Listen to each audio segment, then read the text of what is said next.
Okay. You know, I really did not think that Tom Scott's videos would be added to the content registry, so I guess that's my fault for getting complacent, but I feel like we've watched good portions of his videos before and not had that problem, so well. Okay. You get copyright strike? Nah, just ended the stream, we're fine. Uh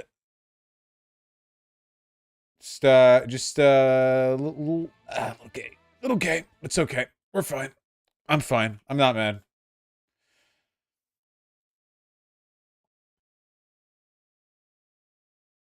Vosh band. Vosh band. True. Okay, are we back? Are we fully? Okay. All right. Segments it is. Okay, fine. No more fun. I'm speed running this stream from now on. Hold on. No more fun. Fun over. Fun disallowed. Fun discontinued.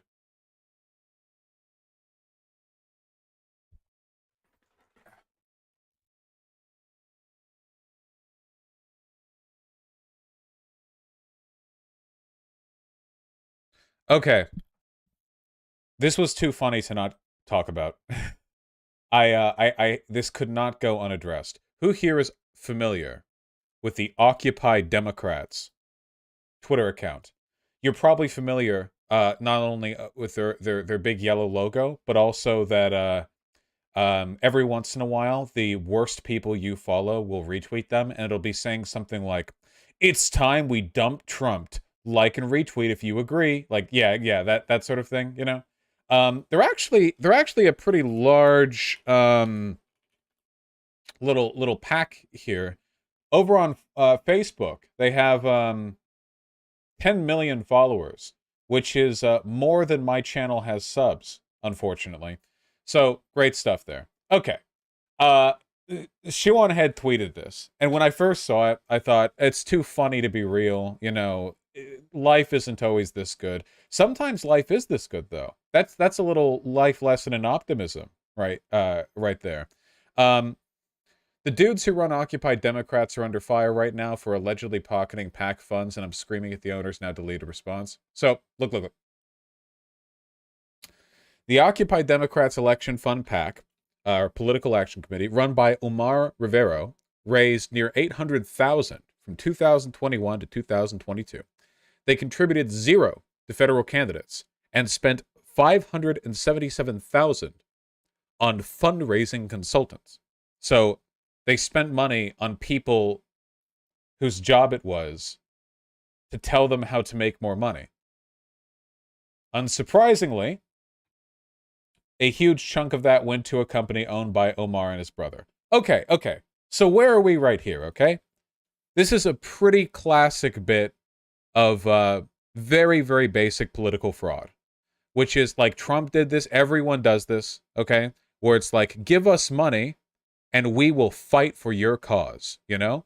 And then they pocket the money and just do nothing but like maintain their meme accounts, right?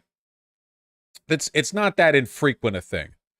This is illegal, right? No, it's not illegal. Unless there were very specific stipulations provided with the donations or legal categorization, like they are free to spend the money how they see fit. This is one of the reasons why transparency in financial organizations is incredibly important. Why is that not illegal? Because like legally, lying isn't illegal, and they didn't even lie, right? Give us money and we'll fight for you, or whatever. It's so vague that a legal requirement isn't even really like attached to it. It's just not. Yeah, it's not really a legally actionable kind of thing. This is why you always want to. Yeah, exactly. Look at the charities you're donating to. Look at the PACs. You know, do as best you can. Make sure that it's going to the right place. Anyway. Okay, this got ramped way up to gigafunny, as it turns out, with this one. Omar, the big man. If you understood the time and effort that goes into making viral memes and the impact that they have, you might respect our work more.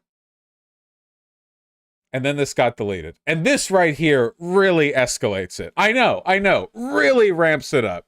Phenomenal stuff right there.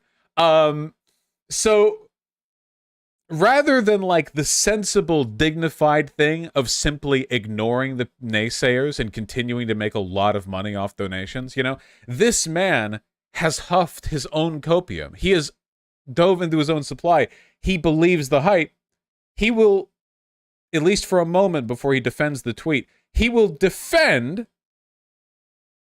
using donation funds to pay into his own company for compensation for creating viral memes, such as, drumroll please, breaking. President Biden unveils a stunning plan to eradicate all hunger in the U.S. by 2030 by expanding access to free, healthy meals to children.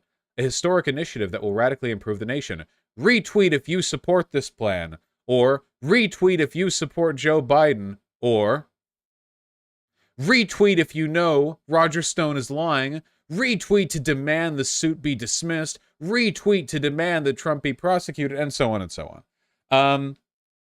Those meme accounts that are working for free are really, really, really letting themselves down. You know, if you're good at something, don't do it for free. Look, I want to be charitable here, if for no other reason than because I'm feeling contrarian.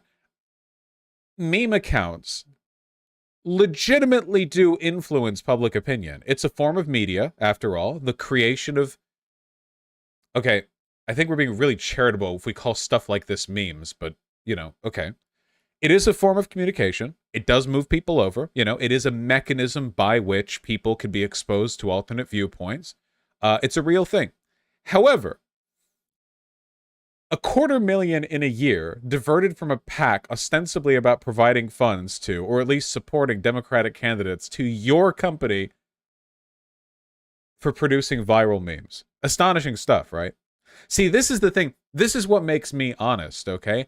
I am compensated a lot of money for essentially just producing viral memes over the medium of YouTube, okay? But there's no pretense to what I do. It's entirely out in the open. I am garbage, and everyone knows it, you know? I don't lie about this. I don't pretend. I don't have a PAC. It's a completely straightforward. All the expectations are set reasonably and realistically. Anyway, this revelation isn't going to change anything with Occupy Democrats. I don't think it's going to lead to any, like, big shift in their popularity. I didn't realize how big they were, by the way, on Facebook until I looked it up, because I don't use Facebook. Though, when you think about it, are they not perfect for Facebook? I mean, it's all boomer posting, right? Like and retweet to dump drumpf, you know? Like, it's perfect for Facebook. They start on Facebook. Yeah, it's clearly their preferred medium. And I think you see more of the viral memes popping out there, you know, if you take a look at the kind of stuff they're putting out here. See, viral memes, because it's got it's got like the gradient on the text to sort of pace out the sentence structure. So that's always good, you know. We've got this one. This meme is a screenshot of a tweet, like that one. That's pretty good. Oh, this is a good one.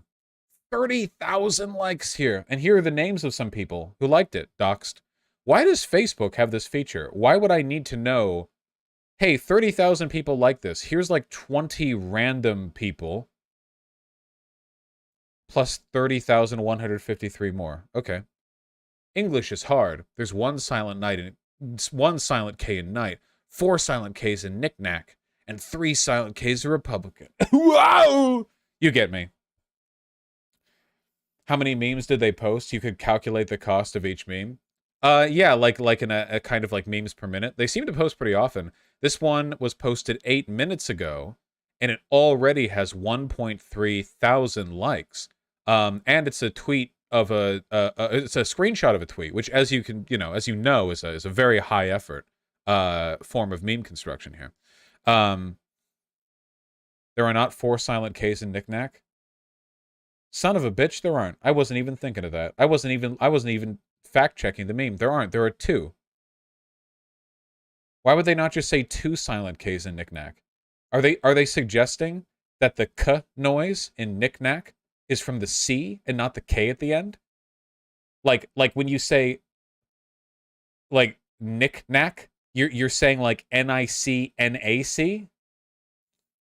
Like a psychopath? Like a psychopath. That's what they're suggesting? Psychotically? Okay, gotcha.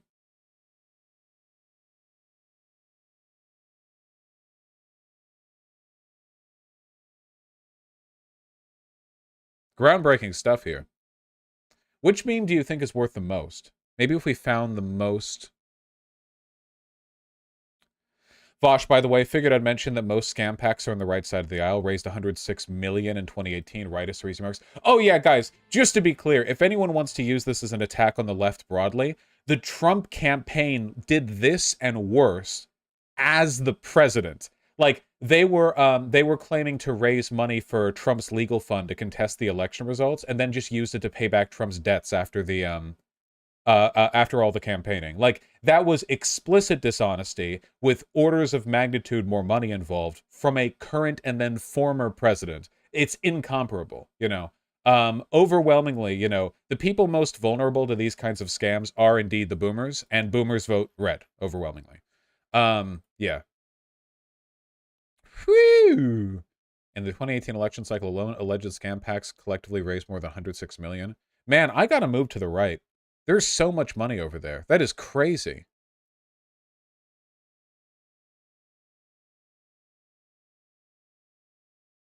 Wait, why is it an issue that Dems are posting this? I think it's pretty dishonest to frame your pack as like a assisting, protecting, supporting you know, Democrats, you know, like donate to us, we'll help you, you know, and then it's like all the money is going towards maintaining meme pages, which people do for free.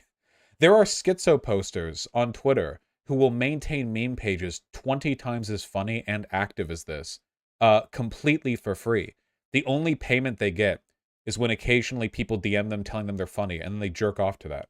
Yeah, Shoe on Head, single-handedly. Shoe on Head shit posts like crazy. Soaked on Left, brain posts like crazy. If you smash them together, if you sort of combined Shoe on Head and Soaked on Left, you would have some kind of like hypothetical ideal Twitter poster who never sleeps, posts 8 times a second, and is always correct and very funny. These are so creatively bankrupt. It's just kind of exhausting to look through them, to be honest. What does the donation page for Occupy Democrats look like? Hold on. OccupyDemocrats.com. What the fuck is this? We believe your data is your property and support your right to privacy and transparency. Select a data access level and choose how we use and share your data. Silver, gold, and platinum. What?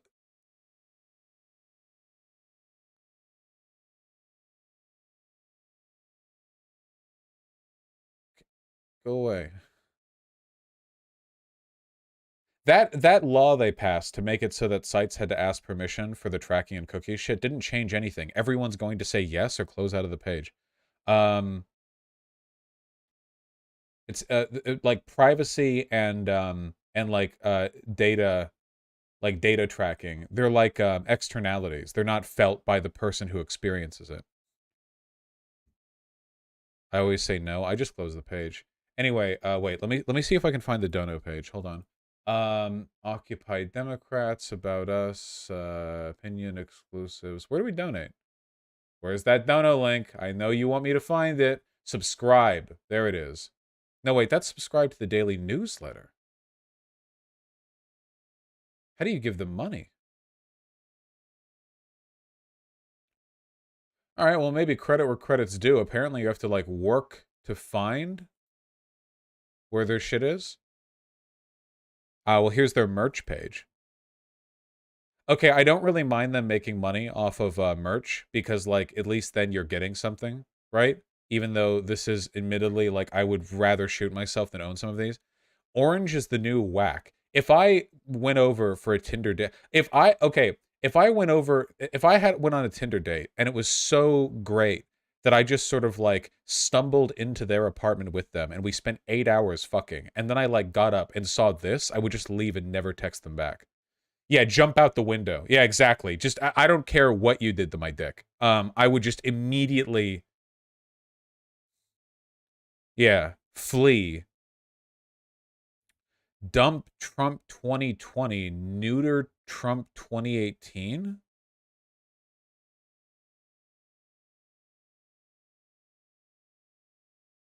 There has been an awakening. Hashtag resist. And it's the, I think that's the Rebel Squadron insignia from the Star Wars. I think. We fucking on the woke bed. I would have the woke bed. The woke bed is good, like ironically or something. Like you could point to it and then point at your dick and make them suck it or whatever. Like yeah, well not make them. They would consent, but like you'd have your head in their hand or wait, your hand in their head because they're into that. But you discussed it beforehand. You can't spell Republican without a little bit of repulsion. That's a fucking reach. Okay.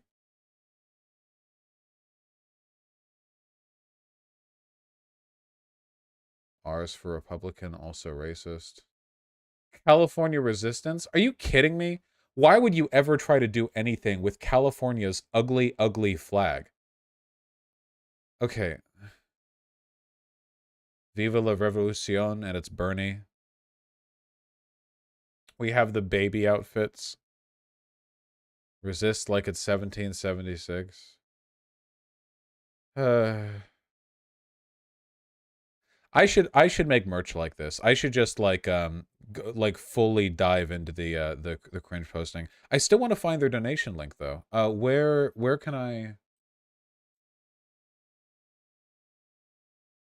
They didn't. I'm assuming they didn't like take down their donation links as a result of public criticism. That seems unlikely. Actions. Register to vote. That seems cool. Letters to the editor. Tell President Biden they'll forgive 50K, eliminate the filibuster. It might have been during the election. Oh, you're right. You're right. If the donations were being framed as a way to support candidates, then it would make sense that, well, 2022 is coming up. But then again, a lot of the stuff that I'm seeing on the site is like in reference to 2020 type stuff. Well, who's to say? I guess my conclusion here is that liberals are dumb. Oh, here we go. Occupy Democrats Fund. Wait, they have the split across 3 websites? They have OccupyDemocrats.com, ODAction.com, and then Occupy Democrats Fund? Okay. So we've got Mitch McConnell's face up in the front here looking ghoulish. Great. Okay, so if I click donate,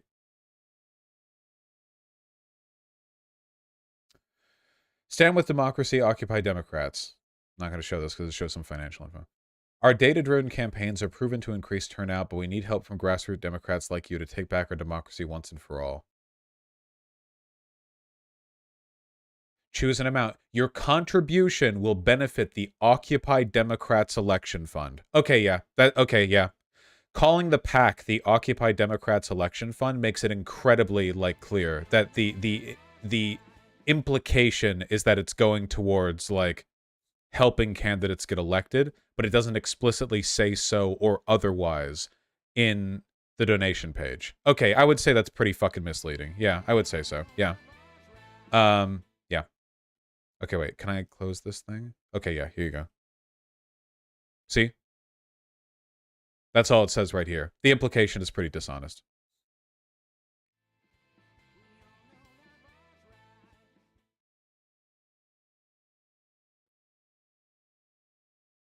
Man, if they want to make money shitposting, I support them. They just got to be honest about that.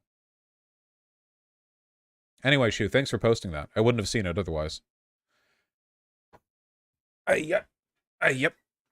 Yep.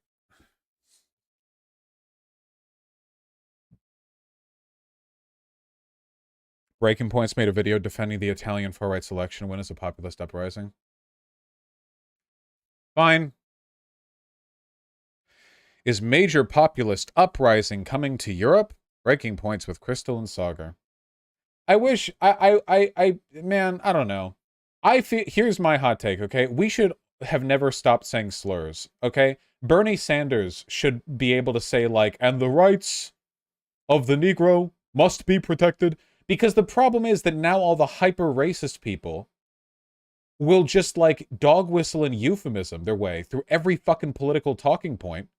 Whereas if it was like the 1960s, people like the fucking Italy lady would just be screaming the N-word into the microphone. That's all they'd have to say.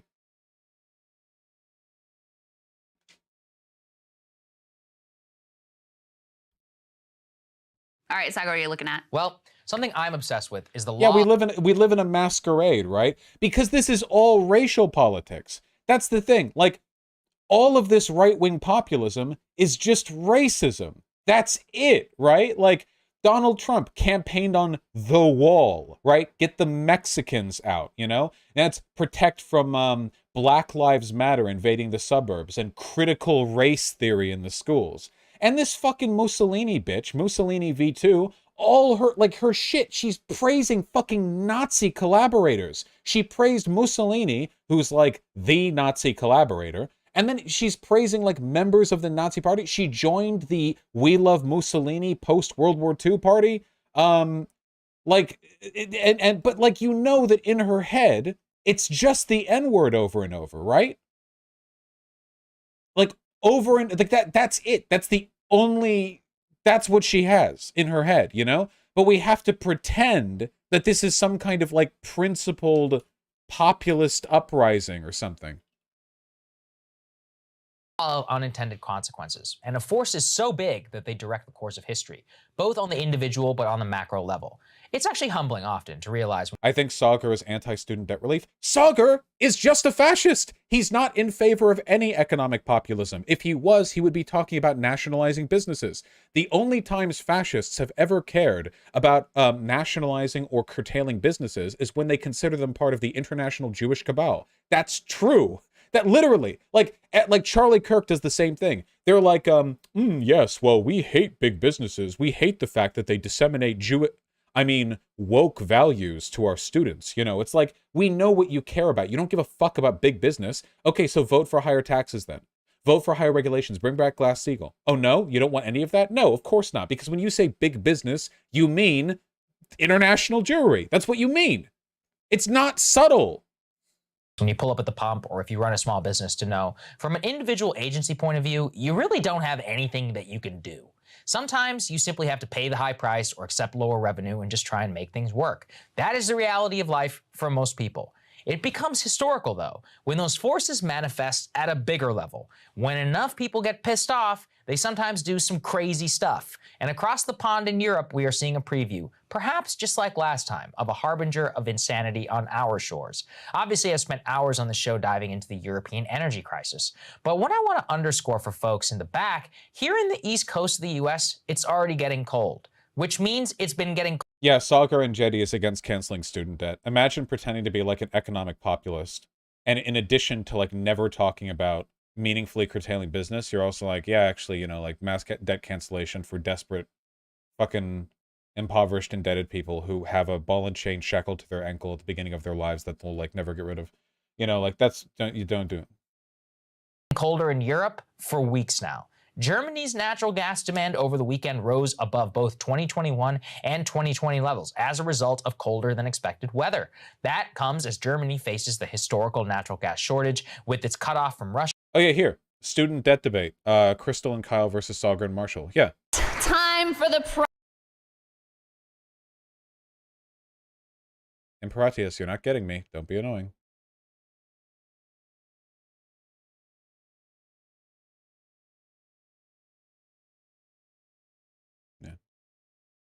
Russia and energy prices skyrocketing to unheard of levels on the continent.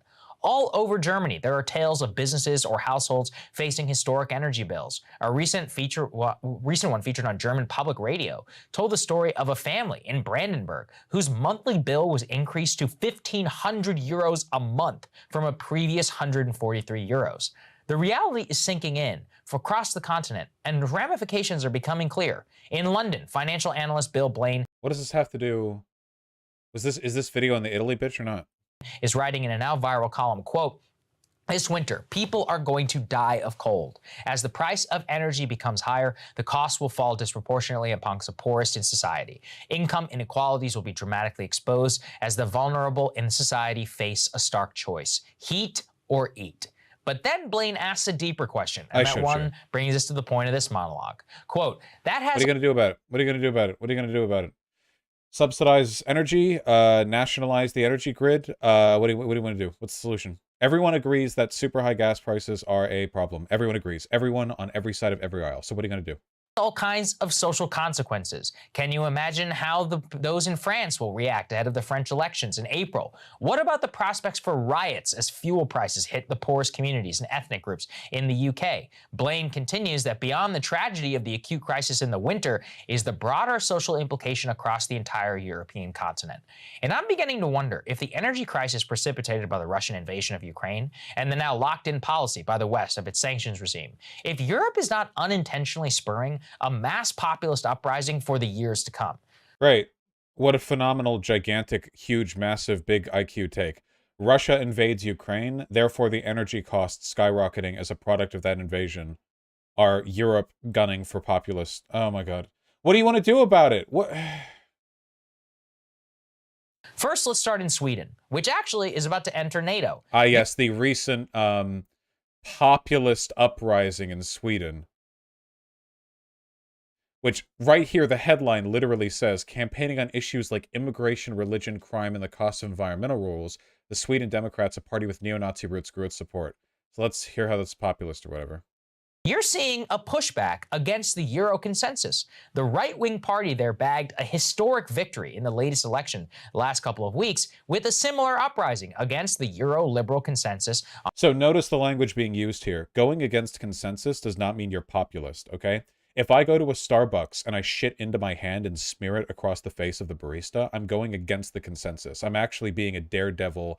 You know, I'm a martyr, okay? I'm a maverick. But that doesn't mean it's a populist shit, okay? That doesn't mean that I'm doing a populism right there. On immigration, religion, crime, and environmentalism. The Sweden far-right party promised to loosen environmental regulations to lower the cost of energy prices and made it a centerpiece of their campaign right alongside its social crusade. The signs were also clear in Italy last... So wait, so how was that populist? Again, so right now, Sauger is literally just saying, populism is when the far right wins. Like, oh, wow, the far right tends to win by fear-mongering and sort of proselytizing off an economic crisis. I wonder where that happened before. We know that, yes. Nazis rose up after the Great Depression. We know that's how it works. But that doesn't mean it's populist. What does populism mean to people anymore? When I think of populism, what I think of is political organizing and activity outside of institutional sort of mediums. It's about democracy. It's about civic participation. It's about grassroots organizing. But a lot of these far-right parties don't do fucking grassroots organizing. Bernie did. Bernie was a real populist. He ran like a populist. He was an independent who ran as a Democrat, so he had a shot in hell, and he had more just hand-over donations than like anyone else, and he had fewer corporate backers than anyone else, you know? That's populism. The people wanted him, not the corporate backers, not the elites who chose him. But then these far-right ghouls are all like long-term institutionalized politicians. Their dads were like Nazi collaborators in the previous regime, you know? They're like friends with big business moguls. They're big buddies with like oil and gas magnates who really want to relax energy and environmental restrictions so they can go back to making more money. And it's like, this isn't fucking populism. Fear-mongering over economic crisis doesn't make it populism. You're no more of the people than any of the institutionally hegemonic liberals you're replacing. You're just a worse iterant of the basic trends inherent to, or the antagonisms of, liberal capitalism. Last night, social discontent spurred... Discontent, I never misspeak, he did. I win. Giorgia Meloni to the forefront of politics after her party just garnered 4% of the vote only 4 years ago. How does that happen? Well, she is capitalizing on growing discontent around mass immigration, the energy crisis, social liberalism, and EU interference from Brussels. I am not. That's true, but that's not populism. See, he's not. This isn't even remotely. He might as well be saying like, well, you know, but she is wearing a beige blouse and is 5'5". Populism rising. Like, it's completely disconnected. Not going to sit here and claim that her rise Vosh, is this guy a fascist? Yes. Saga Rangetti is a fascist. Has all to do with energy prices per se. Italy, after all, has always been a mess, especially since its inception as a state. But Italy is a leading indicator on these matters, has been for years. The raucous uprising of Rome could come to Berlin, London, and Paris in the not-too-distant future. In the Czech Republic, we're seeing interesting signs too. The far-right Freedom and Direct Democracy Party, for the first time, is Far-right Freedom and Democracy Party. What on God? Is that like National Socialism where the words mean the opposites of what they mean? What? Is that some sort of the Freedom Party of Australia? You can just call anything anything, I guess. National Conservative Right-Wing Populist Political Party in Austria, led by Norbert Hofer, third largest of 5 parties. Ideology, pan-Germanism. Ooh, ideological basis in pan-Germanism.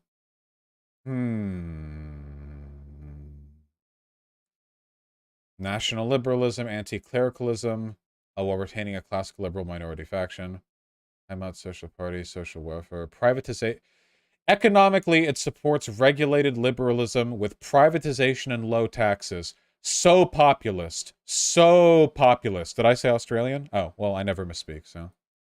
Combined with support for the welfare state, welfare states, national conservative, right, national, and far right, traditionally been part of the national liberal camp. National conservative.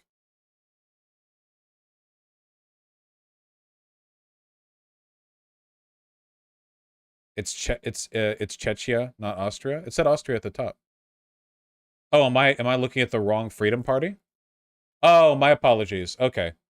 I did think it was kind of odd that Czechia would be pan-Germanist. Wait, what is the... Oh, here it is. Okay, the Freedom and Direct Democracy Party. There we go. Well, let's go through it again. Described as a right-wing or far-right in the political spectrum, opposition to immigration. The FPO is a far-right party, though, with actual links to Nazis. They all do. Guys, every conservative European party has links to Nazis, okay? They're all... The Nazis didn't fully go away. Nazism was not that... Or I should say sort of the social parallels to Nazism in other non-German countries were not that unpopular prior to World War II, okay? Hitler ruined it for the rest of them. All the other Nazis or fascists or whatever just sort of quieted down for a bit. And then the nanosecond World War II ended and the Cold War began, the fucking CIA rolled through Europe and started supporting far-right parties.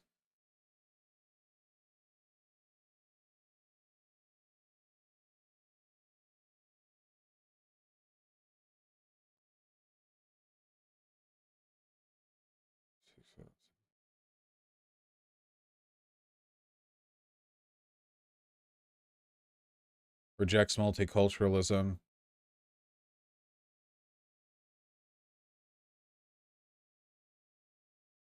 The party itself claims it does not seek to promote hatred towards any race or culture, but argues for the protection of Judeo-Christian values and believes that migrant quotas will lead to the Islamicization of Europe. Okay, gotcha. Great. Coming in second in the latest round of political polls. That puts them ahead of the ruling coalition in charge. The party's rise is almost single-handedly because of social discontent around energy prices and around the government's policy in Ukraine. Slovakia, too, seeing discontent. Recent protests in the country's capital around energy prices and a weird position. It's both a NATO and EU state, but half of its population does not believe that Russia actually attacked Ukraine, and they mainline Kremlin propaganda. In fact, Polls in the country indicate that the former USSR country, that more Slovaks actually trust Russians than Americans, and the main opposition is taking notice. They are blasting the government's EU support, lobbying against Russian sanctions. The signs are everywhere. 3 days ago, thousands of people in Brussels took the streets to protest high energy prices. In France, right now, the support amongst the population for, quote, unconditional sanctions against Russia now stands nationally at only 40%. It dropped 6% in a single month. In Germany, less than half of those in the former Soviet eastern part of the country even support sanctions in the first place. All signs point to an opposition increase on energy prices. We are gliding into the path of the very unknown, and given recent trends, we should bet some crazy stuff might happen. Populism is just the most misunderstood term, like in the history of politics. It's fucking insane. Sanctions policy at this point is not going to change. Putin's recent mobilization guarantees that. And that means we now get to watch a massive transformation on the continent. One thing is certain, it won't be the same again. And the effects of the sanctions policy, which almost no one actual thought went into, it's going to have major ramifications for years to come.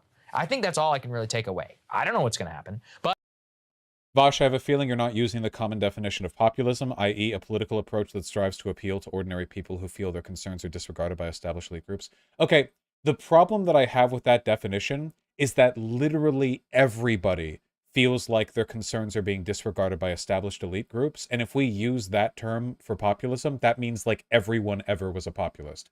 Every leader has campaigned on, the last guys weren't doing what you wanted them to do, but I will. Like, when I think of populism, like in terms of how it seems to be used, like in a more specific or meaningful sense, it's about like the actual like mechanisms to power, what real interests are being represented, right? The reduction of populism down to just like making people feel like they're not being listened to by their leaders is so broad that it becomes meaningless. And in addition, it kind of like stamps out real populists, doesn't it? What about people who actually are willing to listen to your concerns when the established elite groups aren't, you know? The term as defined there doesn't really offer the possibility of someone acting that way. Yes, I agree that right-wing populist is kind of fundamentally oxymoronic, depending on the kind of right-wing. Capitalist right-wing, I don't know how well you could be populist under those circumstances.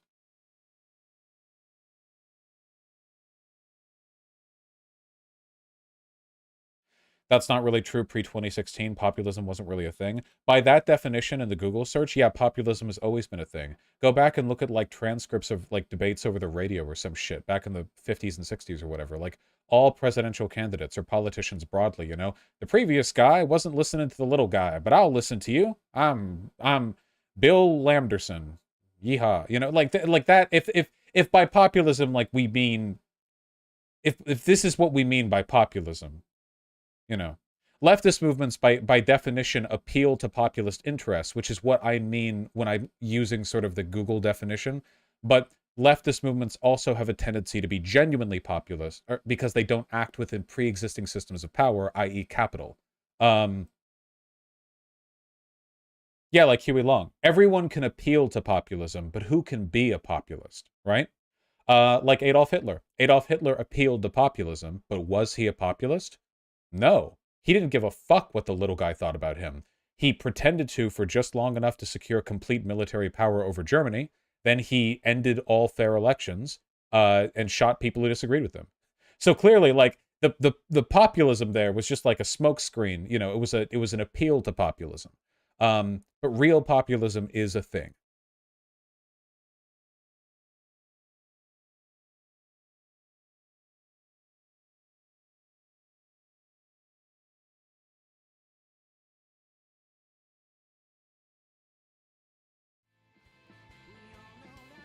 I don't know what this is supposed to mean.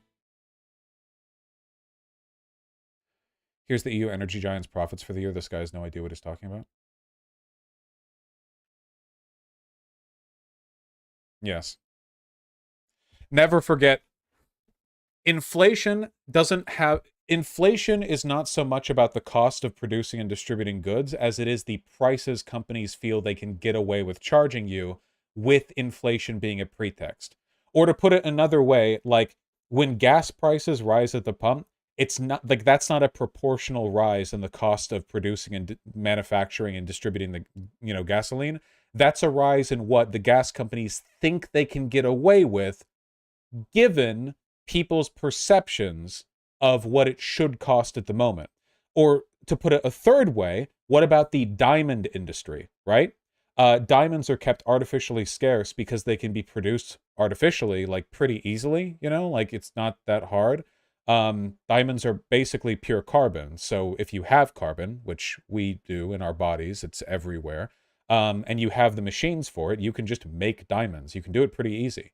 So the cost of diamonds has far more to do with what companies think they can get away with charging for them rather than what it actually costs to produce. And by the way, everyone knows this. We don't operate under like a labor theory of value, The capitalist model of pricing is one where supply and demand meets, not one in which like the cost of production matches the price of sale or whatever. Like that's not how that works. So when gas prices rise and you say, this is just some phony bullshit by the gas companies. It's not really going up. They're just charging us more because they're piece of shit. You're actually demonstrating a better understanding of capitalist economic theory than all of the neolibs on Twitter who are trying to explain that actually no, gas companies have your interests at heart when they when they like massively inflate the cost of their product for sale. Like they're the ones who are like huffing copium right there, pretending that the price of sale has to in some way be derived from the cost of production. When was that a rule in capitalism? What? When did that become a thing?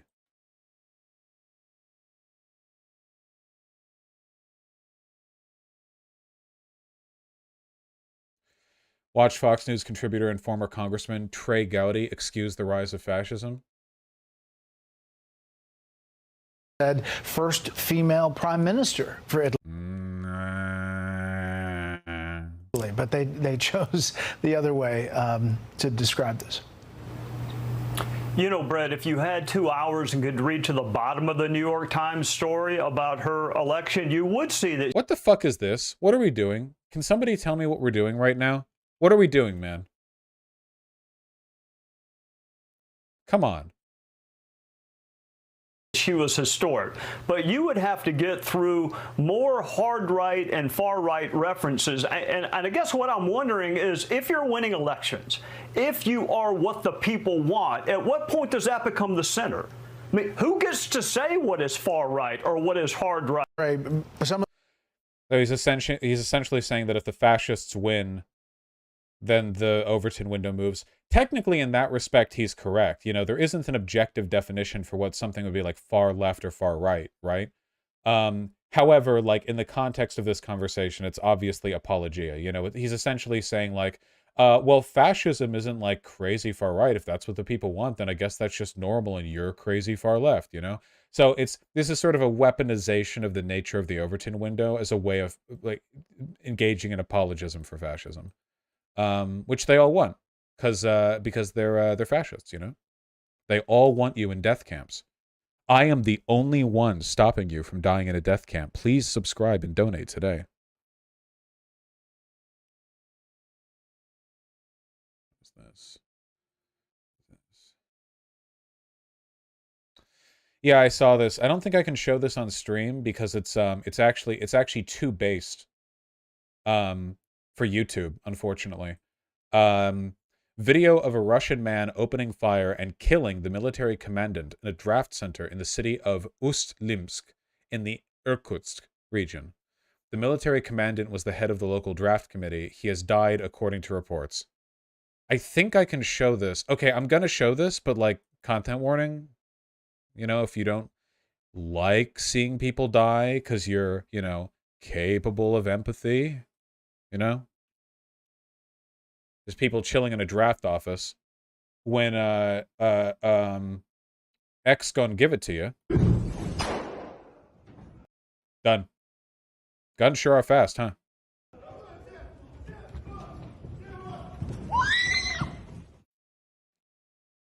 I don't think any of the people running got shot. I think he just wanted to shoot the commandant.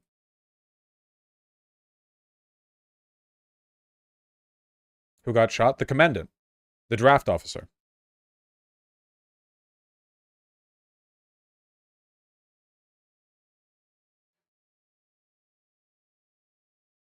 Which one is that? He shot a military officer who's trying to draft Russian civilians to go die in Ukraine. He shot the commandant, the draft officer. He shot, one of the orchestrators. Yeah. I assume that guy is dead now? Yes, he's dead. I mean base, but damn, that was fast. Yeah, that's how guns work, actually. This video shows what happens afterwards. A longer video. Mobilized man killing a drafting office commander in Umslivsk region, Russia. Alexander Yelisev, the commander, was shot 4 times almost point blank. The murderer is Ruslan Zinin, born in 1997, partially mobilized. He decided jail is better than death in Ukraine.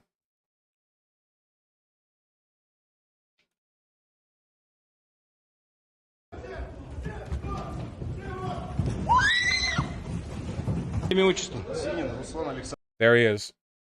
My ancestors are smiling at me, Ruski. Can you say the same of yours? Зинин. Руслан. Александрович, 29.06.97 года рождения. Проживаешь? Проживаю улица Белградская, дом 8, квартира 92, город Устилю. Работаешь где? Без работы. Woo. Well.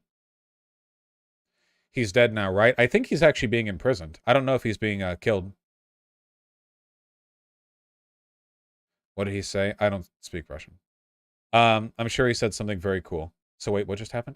Guys, a drafted person, a Russian civilian who is going to be drafted and sent to Ukraine, rather than be drafted, went into a draft office and shot the commandant 4 times, killing him. Because the commandant was orchestrating the local effort to draft Russian civilians and send them over to Ukraine. Shoo. This is someone firebombing a draft office? Oh yeah, this is me.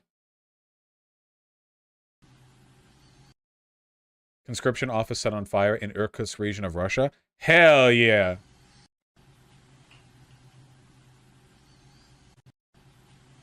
We're just walking away?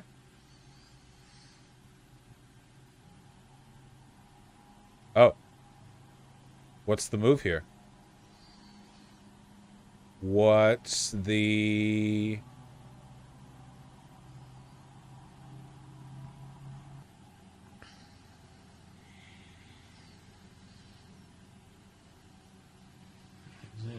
You know, I've never done this, so I won't criticize technique. Oh. Oh, that's the sound of the fucking zoom on the camera. Jesus Christ. I think? Is it? Oh, wait. Oh, this isn't a security camera. Okay, I have no fucking idea. Okay, I thought it was a security camera. It's phone on vibrate, yeah.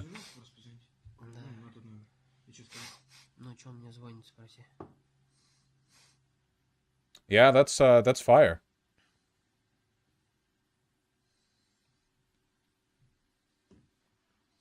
Yeah.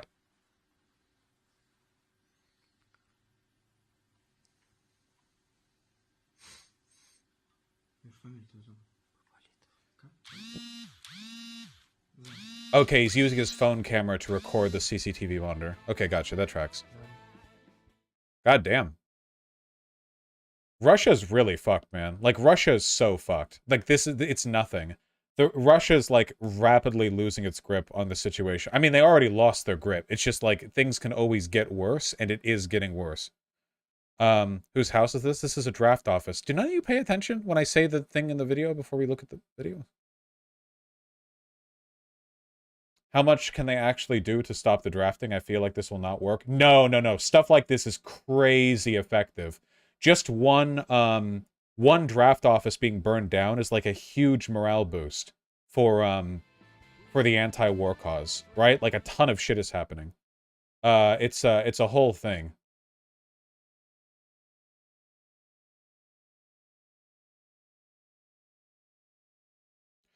This is a Muslim mufti telling Russian Muslims to either refuse or go to jail or to shoot their commanders. Deputy Mufti of the Crimean Muftiat makes an appeal to Crimean Muslims and to all... Wait, is he making this recording from Crimea? And to all Muslims in Russia who are facing mobilization, find various ways to surrender, but if you cannot do this, then I know where you ought to shoot, and I think you understand. Is he saying this from Crimea? Is Crimea in a state where you can be in Crimea and fucking Pepe post against Russian... against your occupiers?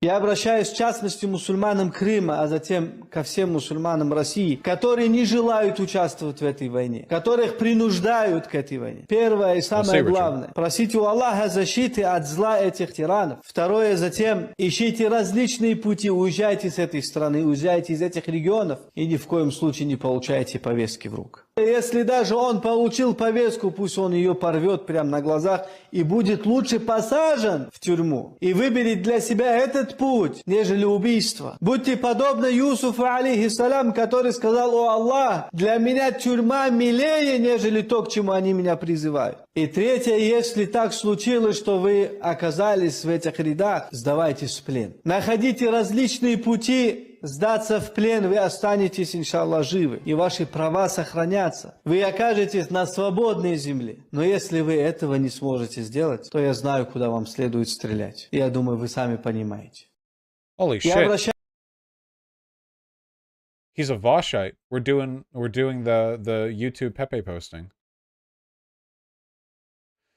If you're curious, Crimean Tatars are the primary ethnic group being drafted in Russian-occupied Crimea. Oh yeah, because no, this is true. Because Russia is a Nazi state, controlled by Nazis, the primary groups that are being drafted across Russia are ethnic minorities. They're essentially like gathering up as many ethnic minorities, Muslims, brown people, whatever, to throw into the front lines. You know, it's a very kind of like selective, yeah.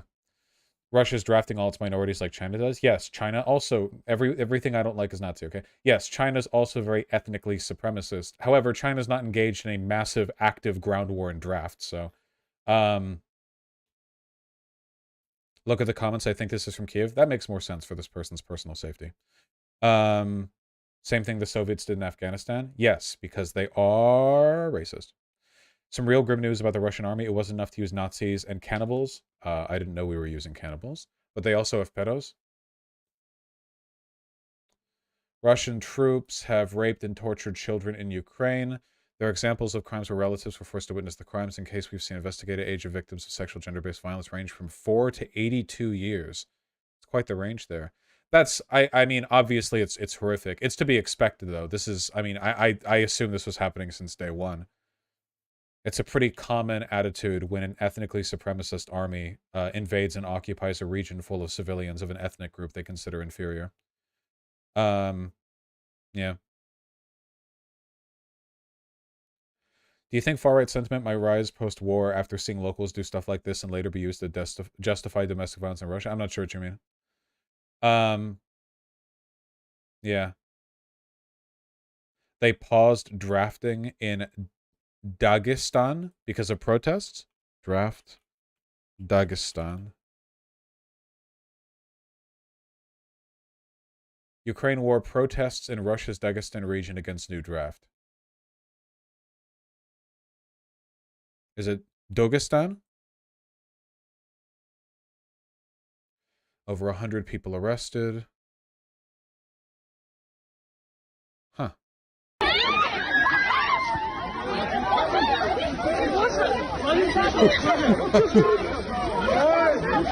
My man skedaddling over there. My goodness.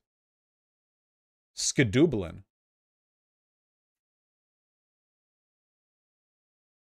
He running.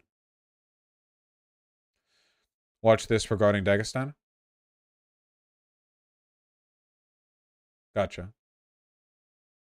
Women in Kabardino, Balkaria, and Dagestan are speaking about reality. Gotcha. Oh, gotta pee.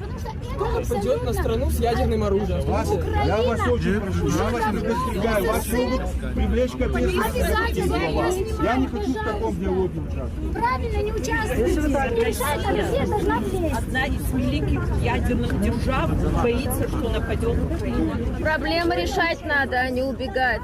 Россия напала, Россия напала на Украину. Россия напала на Украину. Россия находится на территории. На кого напала? Нет войне! Нет войне! Нет войне! Нет войне! Нет войне! Нет войне! Нет войне! Did we do it? Did we win? Perfect timing. Perfect timing. Did we win?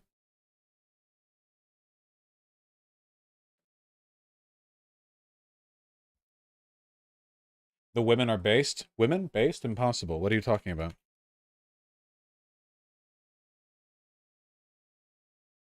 So much CIA influence? Oh, of course, of course. All right, we can cap off talking about the current state of Russia by quickly browsing non-credible defense for any funny memes, which is of course an extremely viable method of educating ourselves on the conflict. Let's see, anything particularly good?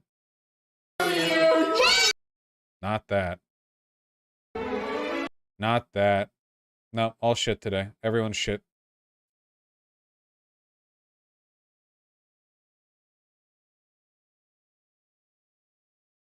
Oh, here we go. Chad, it's you.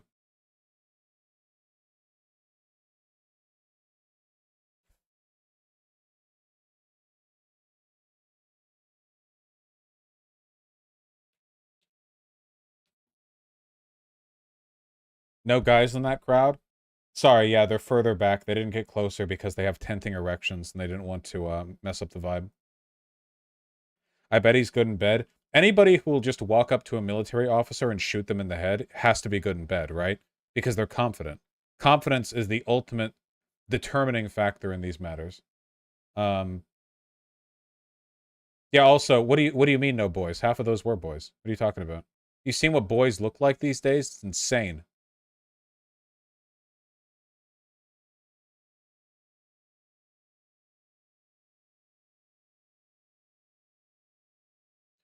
I don't know if you know, but he'll get a shorter sentence than if he dodged the giraffe Lamau. That's pretty funny.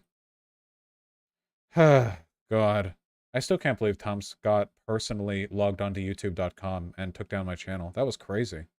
That was pretty fucked up of him, to be honest with you.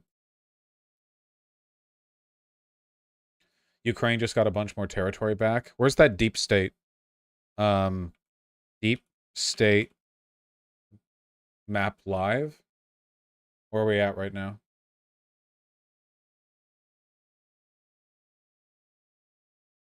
God damn, dude.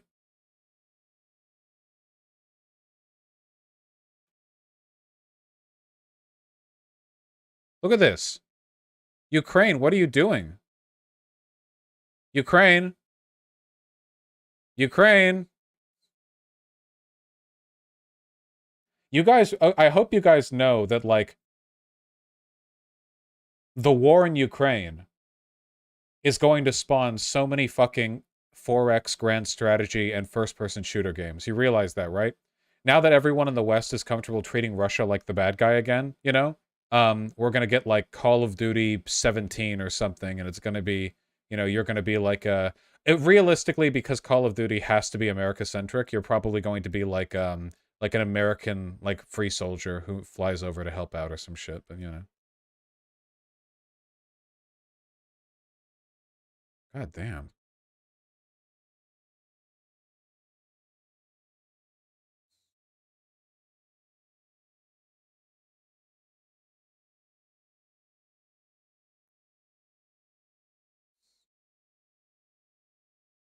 You gonna have Richard Hannay on stream for Ukraine war update anytime soon? Yeah, probably. Maybe.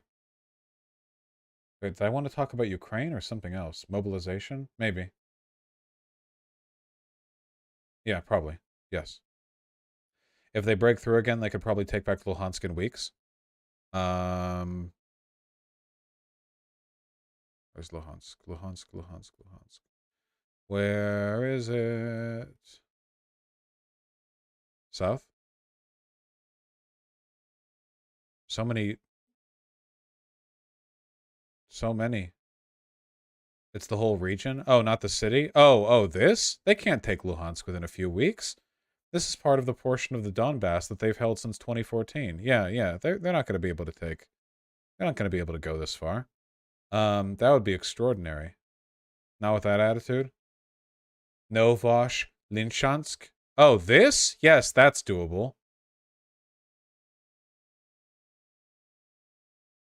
Whose colors are whose? The green here represents territory that's been reclaimed by Ukraine since the beginning of the war. Do you think Russia will actually use nukes? I don't know. I get this question every time. I'm sorry. I do not know. I have no idea. I don't think it's likely. Maybe the world will end. Who knows? Maybe it's all over. Imagine being a Ukrainian soldier right now, fighting for freedom. Liberating a village and going in. And then the hot Ukrainian chick there is like, oh my god, get me pregnant. And then you do that. I think that's how it goes. Something like that. What will Ukraine do to the Donbass? Zelensky wants it all back. I can't necessarily blame him.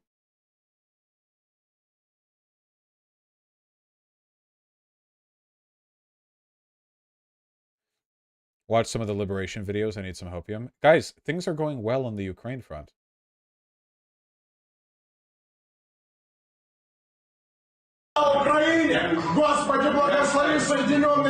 Fuck yeah. That was on Russian TV? Hell yeah.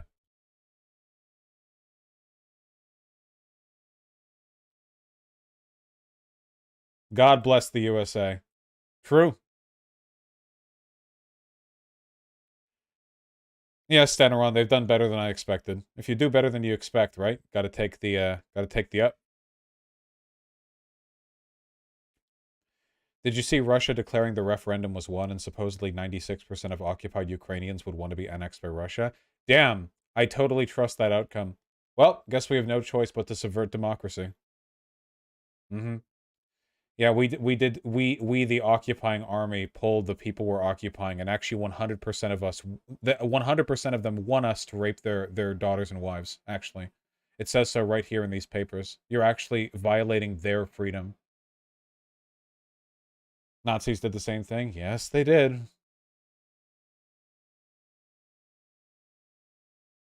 Okay, stop!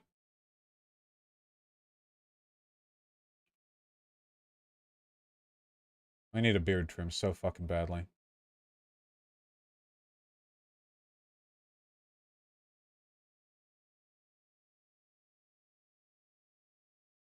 Sorry, I thought I saw something here on Twitter. I see some fat titties. Somebody's doing a little dance. That's good. Okay.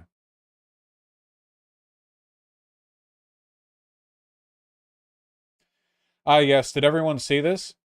Sort of the classic, you know, cops being ontologically evil kind of like get off on their acts of villainy, so they have to like up the ante, you know, because otherwise like people get kind of accustomed to it. So now we have the classic leave handcuffed woman in car to be hit by train, which is, you know, I'll admit, you know, they say it's a classic. They say it's a classic. And it is. But sometimes going back to the classics is actually pretty innovative. Incredible dashcam video shows the moment a train slammed. Oh, whoops. Incredible dashcam video shows the moment a train slammed into a police cruiser with a woman handcuffed in the back seat. So this happened in Colorado. A woman had just been arrested for an alleged road rage incident. For some reason, the officer stopped his cruiser directly on the railroad tracks before placing the woman inside the patrol car. While they searched her truck, that's when the train came. The woman suffered serious injuries, but miraculously, she is expected to survive. A lot of questions for this department, though. The That's one way of phrasing it. I do like the way she phrased that. A lot of questions. Yes. Like, what the fuck? Predominantly. The two officers got paid leave, of course. They got money. They're getting money right now, you know? You know how you have to go to work in the morning? They're getting money just sitting at home. They're beating their wife, raping their daughter, I assume, cops, you know? Just getting fat paychecks. Probably eating up like 40% of the city budget, you know? Officer was put on administrative leave. Yeah. Nice. Great. Thank you. Good. Yes, I think they should also be put in the back of a car. And put on the train tracks. Like, you know, this is like kind of like the an eye for an eye, like the laws of Solomon or whatever. No, it's the Code of Hammurabi, right? That's what I'm referring to. Yeah, we need to go back to the... Listen, okay? Leaving a damsel on the train tracks is old school, so let's bring back the fucking Code of Hammurabi, all right? That's what... You want to go old school? We'll go old school, okay? We're going to put you on the tracks, and we're going to see how you fare getting hit by a train. I cannot believe she survived, by the way. That's, is it Hammurabi? Hammurabi, gotcha. Hammurabi. Hey. Hey! Very surprised she survived, you know. The cops are literal sociopaths. My personal belief that this is actually just them being incredibly fucking retarded. The way they react in the video really just makes me think that they just stopped her on the train tracks, or like put her in there, and then just like it just no thoughts in their head, completely empty. We're just gonna leave this on the train tracks while we search her car. Not a defense, by the way. Still should be sued into oblivion, still should be put on the tracks themselves. I'm just saying that I think that's what, yeah, I think that's where they were, you know, that's where they were coming at this from. Holy shit, Denver police get 40% of the city's budget? Yeah, I said that. Remember when I said they probably eat up 40% of the city budget? Cops are like the most expensive thing we have. All of our infrastructure, all the cool shit that we do as a civilization, I hope you enjoy spending like half that much just on police so that they can sit in squad cars and not do anything as people have their fucking cars broken into nearby. Yeah, Google cops 40% for more info. Yeah. It was like Uvalde, right?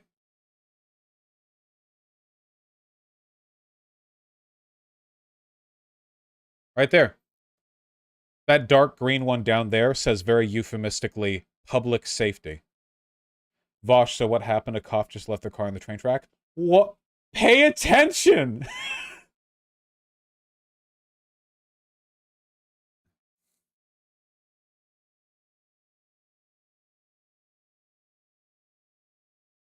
Chat's sleepy today.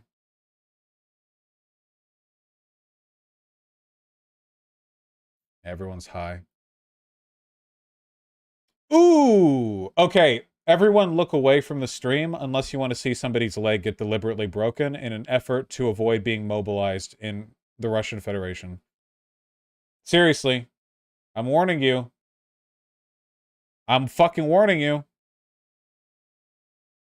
I'm even going to bring this up, and I'm going to highlight the relevant text in case there are deaf people who are watching. So they have the warning as well, okay?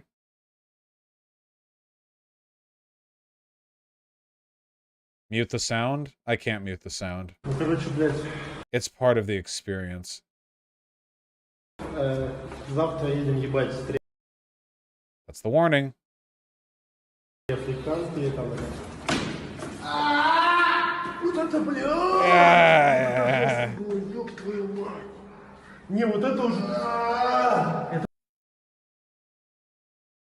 Well, not getting conscripted now.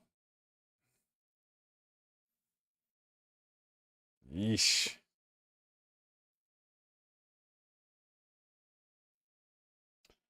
Why, Vosh? Just a stark reminder how much it means to the, you know, the innocent people of Russia to not be sent to their deaths in Ukraine.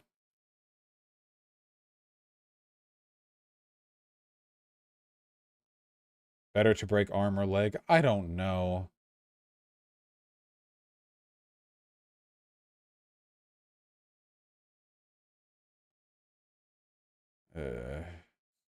Wait until we see him in a wheelchair with a bazooka in Ukraine. Ah, true, true. Cops in Greece raided a university campus ostensibly to catch a drug dealer and destroyed everything. What is this?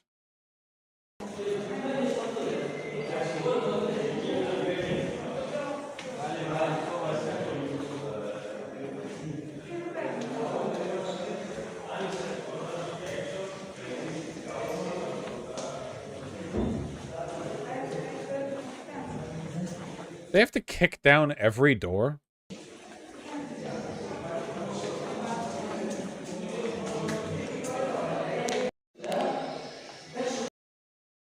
Hmm.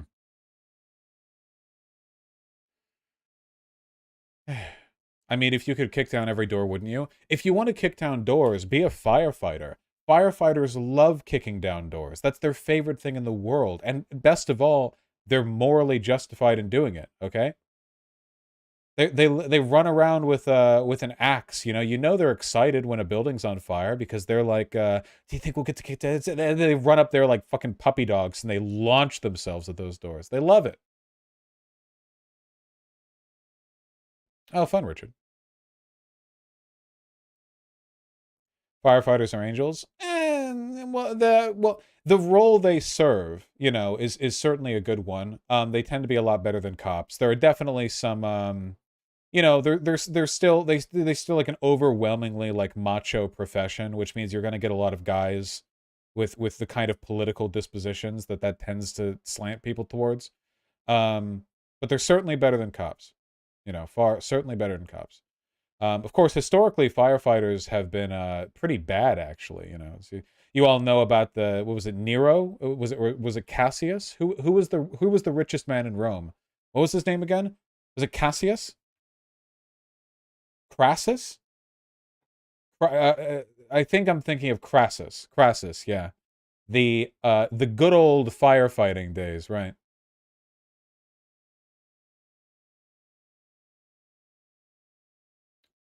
Yeah, Cassius from Julius Caesar, yeah. Crassus was the rich dude. Oh, he was very rich.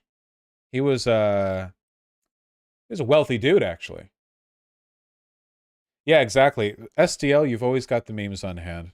The first ever Roman fire brigade was created by Crassus. He took advantage of the fact that Rome had no fire department by creating his own brigade, which rushed to burning buildings at the first cry of alarm. Upon arriving at the scene, however, the firefighters did nothing, while Crassus offered to buy the burning building from the distressed property owner at a miserable price. If the owner agreed to sell the property, his men would put out the fire. If the owner refused, they would simply let the structure burn to the ground. After buying many properties this way, he rebuilt them and often leased the properties to the original owners or new tenants. He was actually basically the most evil man. And he was also unimaginably wealthy. Sort of like the spirit of capitalism, more so than Stooge, in my humble opinion. Far more so. The famous Roman politician Marcus Crassus was thought to be among the Republic's wealthiest, with a net worth of 200 million sesterces. Sesterces? He's often called the richest man in Rome. In today's money? Let's find out. Roman sesterces in USD.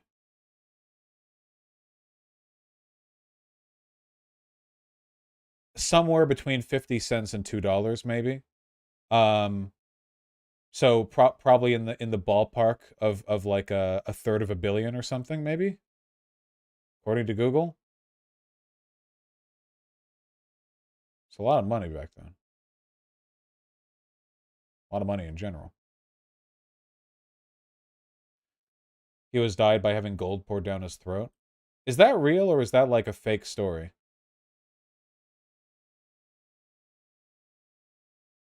It's a legend. Governorship and death.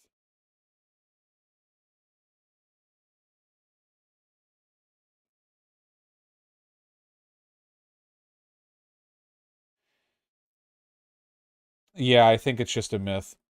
Cassius's men, being near mutiny, demanded he parley with the Parthians, who had offered to meet with him. Crassus, despondent at the death of his son Publius in the battle, finally agreed to meet the Parthian general Serena.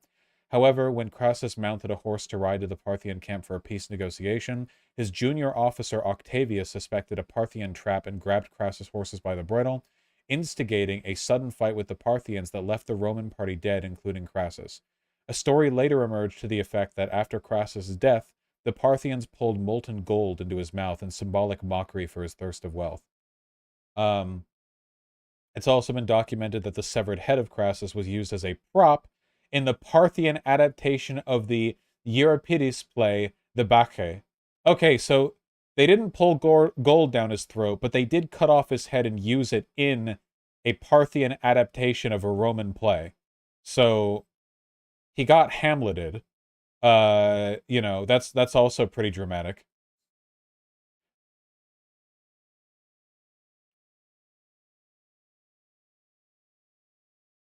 Shit was so metal back before the libs, true.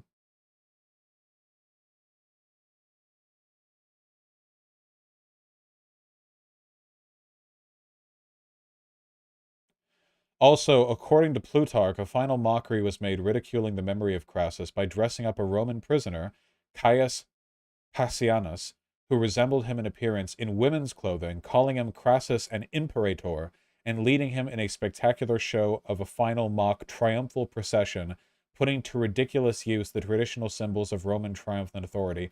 Holy shit, dude! These Parthians were so vindictive. Like, they fucking kill their rich general, and then they're like, they find a guy, a prisoner who looks like him, and they're like, here, put on this dress. And then they, like, make fun of the faffy Romans by, like, hey, yeah, do your Roman dance, bro! And then, like, the prisoner just sort of stands there, and they start throwing rocks at him, and he's like, ha, ha, ha, ha. And they're, like, throwing, like, flower petals at him, and they're like, ha, ha, ha, Romans! Ha! Go, white boy, go!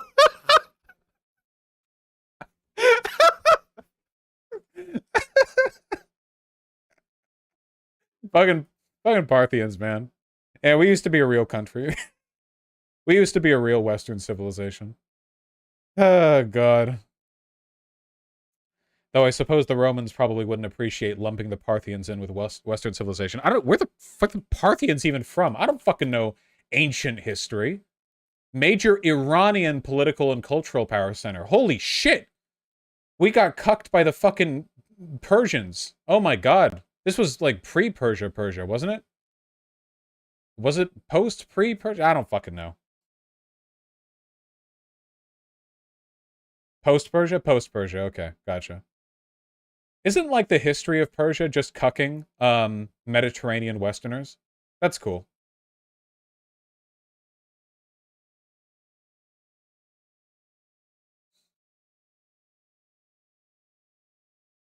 Better Mansa Musa was so rich his presence destabilized Egypt's economy and a visit. Yeah, he was like the richest dude in history or whatever, I heard. I don't know how true that is, but yeah. Thoughts on 300? 300's pretty gay. Yeah. Pretty complicated stuff. If anyone wants to appreciate, I guess, like, Roman... So, the problem is, and, like, I'm not qualified to have this conversation, because I'm not literally a genius with a PhD in the subject. However, one of the issues that we have when we think of the Romans is that we think of them as being representative of this kind of purity of form, because all the architecture that we have left over from their shit is just like the marble stuff. Like, the temporary structures didn't last, of course. So we just look at all this and it's like, oh, they were so trad, they were so Western, they were so based, they were so white-pilled. But in reality, they were all gay Mexicans. They were all gay Mexicans. They were all homos. They were all Biden screaming, faggot! They were all that. That's what they all were, that, you know? The Romans were mega multicultural. They had to be. They were literally an empire. Yeah, and all this stuff was painted. Roman architecture painted. They were all gay Mexicans. They didn't just like wander around these giant, like, marble, like, look, because for hundreds of years archaeologists have found chemical residue on old Roman statues and architecture, which indicates that dyes or paints were used. And do you know what they did with that information? They buried it. They either ignored it or actively suppressed the dissemination of that info, because the idea that because we already had an affinity for like neoclassical architecture, right? The purity of form. Like look at the way like Rome is depicted in paintings, right? If you think of the way we idealize ancient Rome, they're meant to be like the precursor to the West. Like the history of the Roman Empire in popular culture has been the history of white Westerners pointing towards it and saying, that's us. That was us. We like that. Those are our ancestors, you know, which is culturally and anthropologically indefensible, of course. But like that's always what we've done with it. You know, we've always thought of it in that fashion. Yeah, like stuff like this, I guess. Like oh god, so zoomed in. We've always pointed at them and gone, okay, wait, this is like a fantasy thing or something. I don't fucking know. But look at the architecture, right? Like, it wouldn't have been like this. It's all gay fiestas over there. The Romans were super gay. They loved being gay. They were big homo. They were mega homo, okay? You know? Like, looking at this and concluding that Rome must have been, like, austere and disciplined and regal and reserved and pure of form would be like looking at the skeleton of a drag queen and assuming they must have been so in life, you know? It'd be like looking at like David Bowie's skeleton and going like, oh, so this person must have been austere, disciplined, pure of form, you know, very colorless. It's stupid, right? But like white supremacists have always wanted to find in Rome a kind of common ancestry, because fascism is always about this like kitsch obsession with legacy, right? Fascism has to like point towards some ancestry. So they've always hated the idea that, you know, Roman architecture and statues and stuff would have looked like gay Mexicans, you know? Gay Mexican bullshit. Like stuff like this, right? Like they hate this. They despise this. But this is what the archaeological records show. Like, we know there were paints used on these, and we know what kinds of paints were available at the time. Like, they love... How many fascist Twitter accounts do you see with, like, the statue, the Roman marble statue? Don't they love it? They love it, don't they? Purity of form, the essential, the flawless idealization. No, gay Mexican. Look at this. That's what it was really like. We know the paints were there. They hate this. Look at this. If you gave this to an average person and you were like, hey, which culture produced this? They would probably shoot themselves. They wouldn't think Roman. Nobody would think Roman, because everyone associates Roman with the pure white marble form.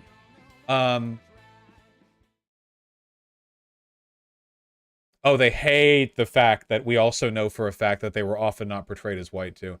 They hate it. They hate this. They hate this. They can't stand this. Look at this. Give this to a white supremacist. This is your Rome. This is the legacy of your people. This is Western antiquity. How do you feel? And they kill themselves right there. They shoot themselves in the mouth. To be fair, I hate it too. Look! I also like the pure idealization of the Roman marble form or whatever, but that culture, the culture of neoclassicism, of marble statues with no paint, of towering pillars, you know, that's not Roman culture. That's our culture. That's not classicism. It's neoclassicism. If you like neoclassicism, like the White House. The White House is literally a neoclassicist building. The founding fathers and a lot of people during that time loved building stuff in like the image of the greats, you know? Our philosophers, our architects, our painters, they loved sort of hearkening back to that, you know? And don't get me wrong, I like neoclassicist architecture, like neoclassicist architecture. But the problem is, the neoclassical architects were operating under the assumption that they were like reclaiming the legacy of Rome in form, but they weren't. It was a lie. This isn't the legacy of Rome. It's our sort of colonial projection of ourselves onto them. They would have looked at us and thought we were fucking weird. They would not have seen us as like their, you know, they would have, you know, they would have not vibed with our interpretation of their culture.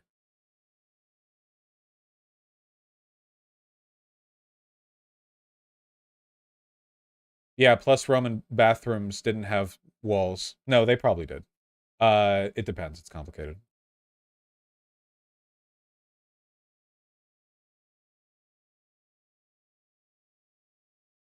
Classicism is already looking back to Greek and Roman art plus architecture. Yeah, I mean, it depends on what era you're like sort of calling back to, right? But this is what I mean. Like, look at this, okay? This right here from Wikipedia. The Fountain of the Four Rivers, okay? How do you think this would have looked back at the time? Oh, sorry. This was done in the Renaissance period, or like maybe a bit before it. I don't know. It was done in the Middle Ages, okay? I'm not an art historian. So this would have been done by fancy pants Europeans trying to model their creations off the works of the Romans. But don't you see? They're not modeling their creations off the works of the Romans. They're simply reinterpreting their projected understanding of the Romans through their art. And now we look at this and think, ah, the Roman classics. But this was no more Roman than the stuff we make today. It's like you can't jump in the same river twice. Every time you create something, even if it's a recreation, you are still adding something to it. You are still building on top of it. It is impossible to construct something, even as a replication, without adding to it your own biases and preconceptions. So they did it, we do it, but man, it sure does fucking make people angry when you point out, dude, anthropologists have gotten death threats from white supremacist groups over publishing findings on Roman statues being painted.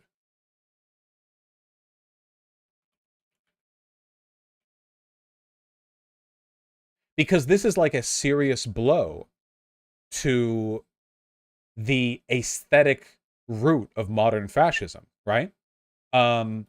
This right here is like a death blow to modern fascism. It is. You understand why, don't you? Why do you think all those fascist Twitter accounts have those like marble statue bios? Like, it must mean something to them. There's something conceptually essential to the form as depicted. Do you think a fascist would be as likely to have a Twitter bio of Julius Caesar as he probably actually did look after being painted?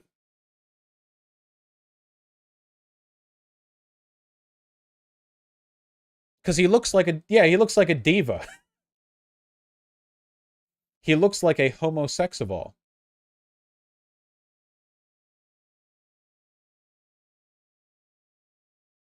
Yeah, absolutely fabulous. They don't like this at all. Just not to their preference. Though I hate it too. But I also don't have any weird, like, fascist conceptions. Here's another reason why they really, really, really, really, really like it when the sculptures are just white, okay? Here's a painting of what a sculpture depicts. Do you see the problem? You see the problem, don't you? Roman ethnic, right? It's plausibly deniable here. It's not here. He was literally modeled with curved facial hair. Not exactly a common Western Aryan phenotype. But here, trad Roman, austere, pure. Oh, when did the Roman Empire get woke?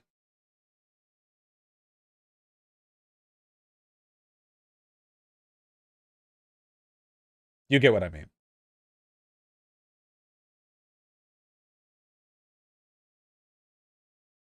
Oh, I thought I had my earbuds on.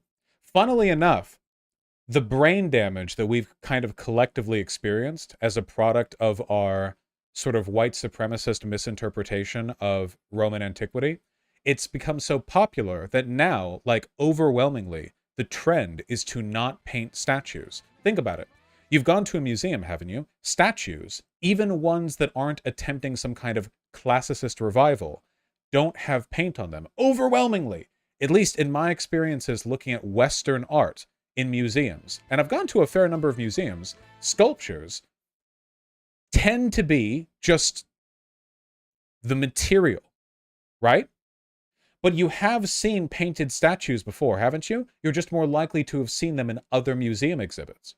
We were so committed to the aesthetic of the pure marble form that the entirety of Western artistic construction gravitated towards an imitation of a non-existent historical trend. The entire civilization, if it can be called that, of the West, and I don't think there's one Western civilization, but you know what I mean, has been dragged in a direction based off of like historicism, effectively, like a sort of mishistoricism. You understand what I'm talking about, right?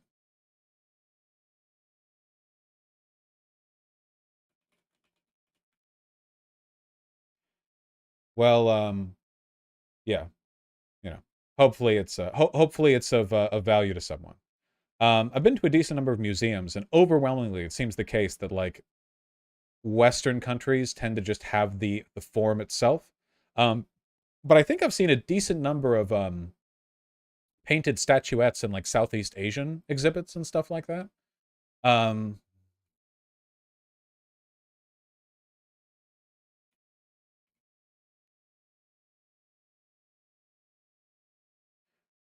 I guess an example would be like, if you looked at this and I told you that it was Taiwanese, you would believe me, right?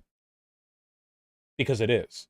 But this isn't the kind of thing you would ever see in the West, right? Like, not just, obviously there are different like sort of cultural and aesthetic things being pulled on here, but like in addition to that, this is considered really fucking gaudy for the West. I like it personally. I'm defending it here, you know. I like it. But this is considered like quite gaudy for our standards, you know. Typically statues that are meant to be placed outside are more likely to not have paint on them because of course paint wears. Especially the paint they had available back in the time of the Romans, like, you know, it's far more likely to kind of fall apart. But if they're kept in exhibits or private collections or just in wealthy people's homes, you know, the paint would last longer, of course. Of course, eventually it did fade after all. I mean, we found them after they'd faded. Quite like these.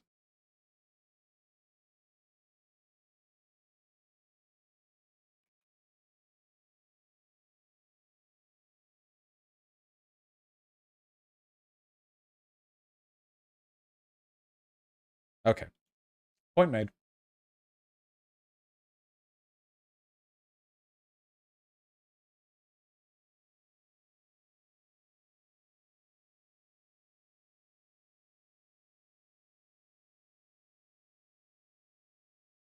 Oh, did I say Taiwanese instead of Thai? I apologize. Thai. They're not Taiwanese. They're from Thailand, as in Thai. I fuck that up all the time. Along with like 70 other things that I fuck up constantly. No, that's Thailand, not Taiwan. Sorry. Bosch, quite the opposite. The paint protects the statue from eroding, marble being the exception here. Well, in the Romans' case, they would have sculpted it out of marble, right? I think that really depends. It also depends on the type of paint. I don't think the paint they would have used like 1,000 years ago would have done much to protect the stone underneath. They did not have like the sealants that we had access to. Also, like they couldn't apply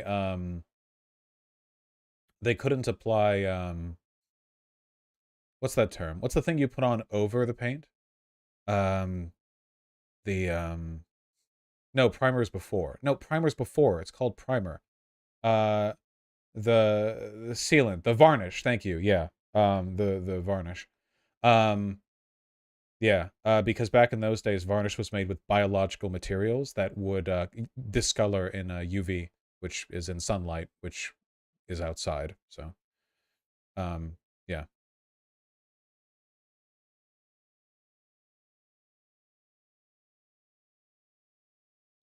Romans were pedos, Vosh. Their culture glorified it. True.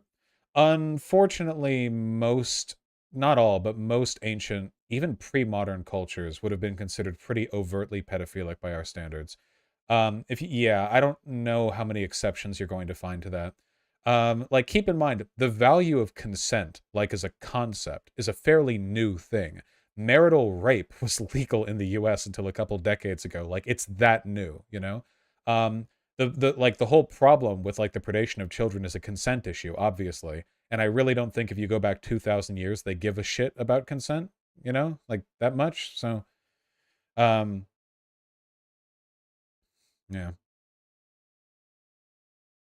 Consent came about in the Victorian era. That's partially true, but there were issues. It was a common Victorian misconception that in order for a woman to get pregnant, she would need to have an orgasm too. And on one hand, this would mean that husbands would try to like get their wives into it and not just like rape, like baby rape them, because so if they, you know, so like they would come and they would have a child. But the problem is it also meant that if a woman was raped and got pregnant from it, then it wasn't rape, right? Because she came. Like, that's their logic. That's... So, yeah.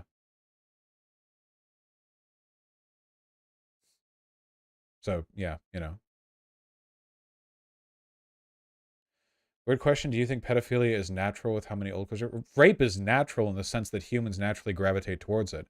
The question as to whether or not something is natural is kind of irrelevant. Like, we were bludgeoning each other over the head for like arguments over food. It like the natural question is to sort of implicitly invoke the naturalistic fallacy, which is to suggest that if something is natural, it must be defensible, which is of course not the case. You know.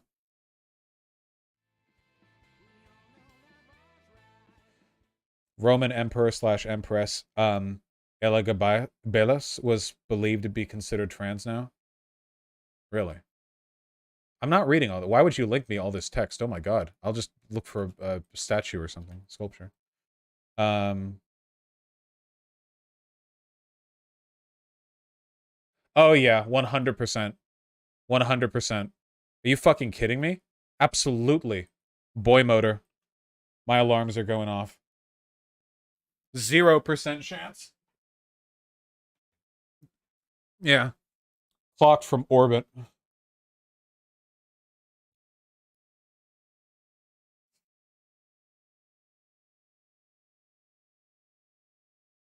She died at 18. Oh, well, that's also probably a classic move.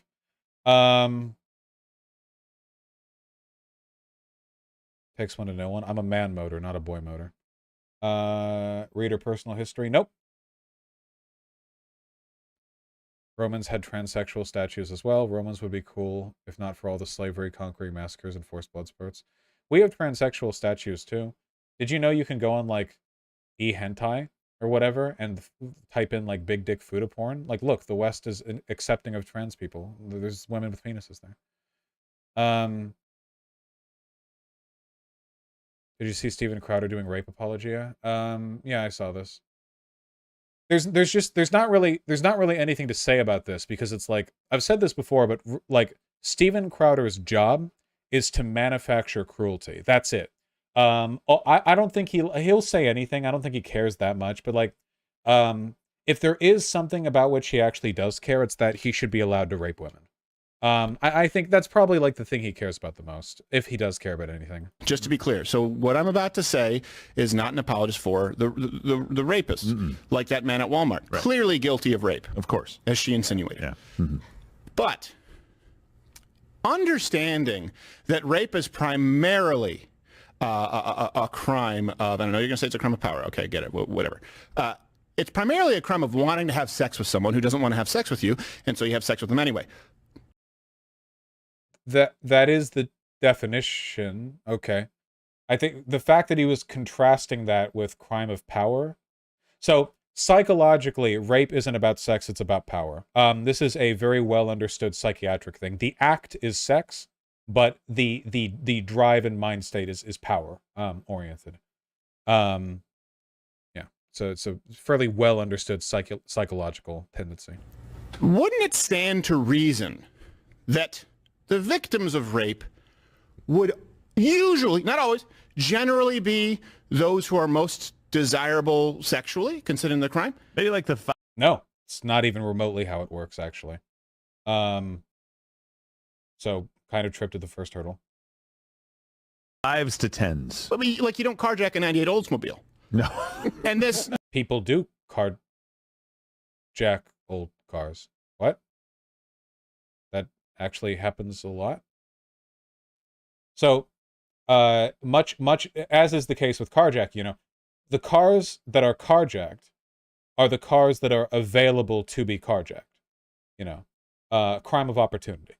And in the case of rape, you know, usually it is also just sort of an opportunistic exploitation of your ability to trap or manipulate somebody. You know, most rapes don't take place like in a dark alleyway or whatever. It's usually someone you know, something like that. He's doing ugly women that get raped or lying. Yes, that's what he's building towards right now. He's saying like all these ugly dyke feminists, like no one wants to rape you anyway. He's doing like the Sargon of Akkad bit or whatever. Like he's obviously like gunning towards that. I mean, I know that because I've seen the clip, so you know, but it's pretty obvious anyway. The most common car to be stolen is a Honda Civic. Really? Most stolen car in America.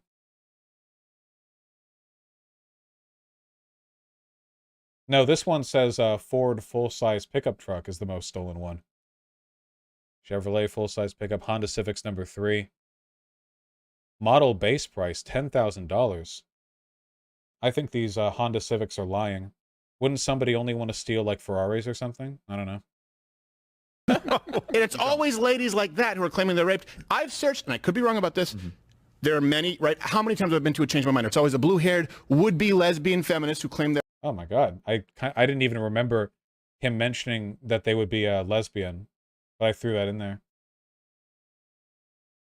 He has daughters, so with his logic, let's hope they're ugly when they grow up. Yeah, Shu, at least everyone can sort of take heart. If you've been raped, according to Steven Crowder, it means you're beautiful, right? They're raped. As far as I know, not one Victoria's Secret model has been raped. That is not true. Just look that up. Actually, the Victoria's Secret, well, the modeling industry in general is full of sexual abuse. You know, just broadly. You know, yeah. And they have wings. Not one? What are the odds? Maybe they were going to be Victoria's Secret model, and then... That's exactly it. And then the blue hair. Until someone lightly brushed their arm at Walmart. Yeah. And they gained 300 pounds because of it? Yep. Yes. Right. So the funny thing is that this is also completely incoherent, right? Because he was, the point he's making is that, like, no one wants to rape you anyway, you fat, ugly feminist, quit lying. But then he's also saying that really hot women haven't gotten raped, which... Does anyone understand what point he's trying to make here? Because those are contradictory points. And it seems like the broader point he's making is that only beautiful people get raped and that no one would want to rape ugly feminists. But then he's saying that very beautiful women don't get raped? Was he being sarcastic with the Victoria's Secret thing? Because it didn't sound like it. It sounded like the same cadence. Just rape doesn't exist at all. Okay. He's deriving from first principles that rape can't exist. Because ugly women don't get raped, and also beautiful women don't get raped. So therefore, you know, what is he even trying to do? Well, the real thing he's trying to do is get a bunch of his, like, prepubescent audience on board with laughing at women being raped and not believing them. That's the actual reason, by the way. That's it. Like, it's not funny, and it's not politically salient. You know, the only actual purpose of the commentary here is just they want... Because real, like, hatred isn't rooted in logic, right? Like, the kind of guy who would laugh at a rape victim, there's not a logical argument for that, you know? It's a behavioral bias, you know? You want them to be so callous and cruel that that's just, like, their default response here. Yeah, yes. Isn't this too much for prepubescent people? Maybe like post-pubescent, like 15 or what? I don't know. A lot of it is like trying to get younger people on board with the callous cruelty. I refer you back to Donald Trump separating migrant families from their children, and Steven Crowder doing a bit where he put his Mexican co-host in a cage with a lollipop, and he was like, "Me want taco, me want burrito," because see kids kept in cages. Like again, like I don't have that much to say outside of the cruelty is the point. Yeah, the George Floyd reenactment, you know. They're just demons. They just want you to be gassed in concentration camps. It's sometimes that simple. They're just demons wearing human skin. It's not that complicated. Yeah, it is Shu, but it goes beyond that, right? Because normally, like, the boomer humor, like kids these days, participation trophies, it's usually kind of, at least when done sincerely, it's kind of sheltered behind this, this, like, I would say, maybe not genuine, but at least an attempt at care, or maybe, like, paternalistic concern. Whereas in Crowder's case, it's literally just, haha, guffaw, get raped, fat bitch, you know? It's not, there isn't like that, it goes beyond just regular boomer humor, I guess I mean to say, you know. Man, let's finish this stupid fucking... It's just, I'm just saying, it's always a rape that's completely unverifiable. Right, yeah. And it's always used. Famously, no verified rapes. Used, for example, to justify cutting in line. Right. Women who say they've been raped are just trying to get ahead in life, the way you would cut in line. I'm just saying, if you're just playing the odds game, you would think that, like, if rape is horrible, but if I'm a rapist, and again, I'm not a rapist, I'm anti-rape, but if you... I don't believe him. You've crossed over, you've crossed that threshold. You say, you know what, I don't care. I'm going to be a felon. I'm going to inflict violence upon a woman. I'm going to have sex with a woman who doesn't want to have sex with me back. So now the barrier to entry is removed. The woman doesn't want to have sex with you back. Wouldn't you pick the one you most want to have sex with? So obviously, leaving aside the fact that if you were a rapist and you were to pick a target to rape, you would probably choose somebody, A, who you have the greatest opportunity to rape, and B, you would choose someone who you are most interested in raping. And that's usually not a random person. That's why most rapes happen interpersonally with people who you already know. Additionally, a lot of rapes happen with the rapist not knowing they've raped somebody. Obviously, not being aware that you've committed a crime does not absolve you morally of having committed that crime, right?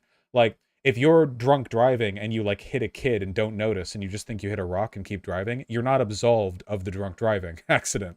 But if you have, like, the understanding of consent that one would expect from a Steven Crowder fan, and you are, like, get a girl back from the club and she's so drunk she can barely talk, and, like, you're prying her clothes off and she's just going, no, no, and then you fuck her and come in her and then leave, that's still rape, my dude, even if you don't think you're a rapist. But Steven Crowder wants his audience to, like, not believe rape is real, because part of, like, chauvinistic hegemony is the idea that, like, it's a lot like his definition of racism, right? Like, to Steven Crowder, the only people who can be racist are, like, active Ku Klux Klanners who are currently lynching a black man on top of a lawn where a cross is burning. And anything but that isn't actually racist. Like, if they even say that they voted for Obama in 2008 while doing all that, they're not racist to Steven Crowder. And likewise, like, in the same way that that enables and defends racism, you know, saying that, like, like setting the bar for rape and being like, it needs to be like 12 black dudes leaping from the rooftops to jump a blonde woman in an alley, and then, like, sort of, how do black people move? From their coats, they all pull out those, like, one-wheeled skateboards, and they sort of throw them in front of them and jump on them and then kind of wheel away. There we go. Yeah. With an exaggerated swagger, yeah. And anything that isn't that isn't rape, right? Segways? No, like those really hip, like the skateboards. It doesn't have like a scooter handle. Also, Victoria's Secret was literally founded by a friend of Epstein. Oh, well. Nice. Oh, okay. Neat.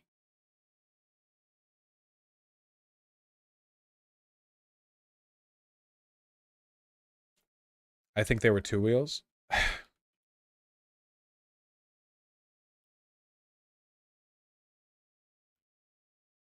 This is how black people move. Have you never even been to a city?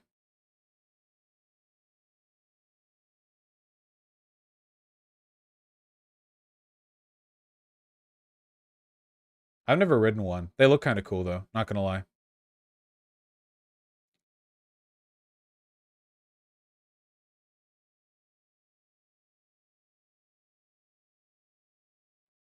Crowder is referring to this tweet where he said using rape to cut in line. What?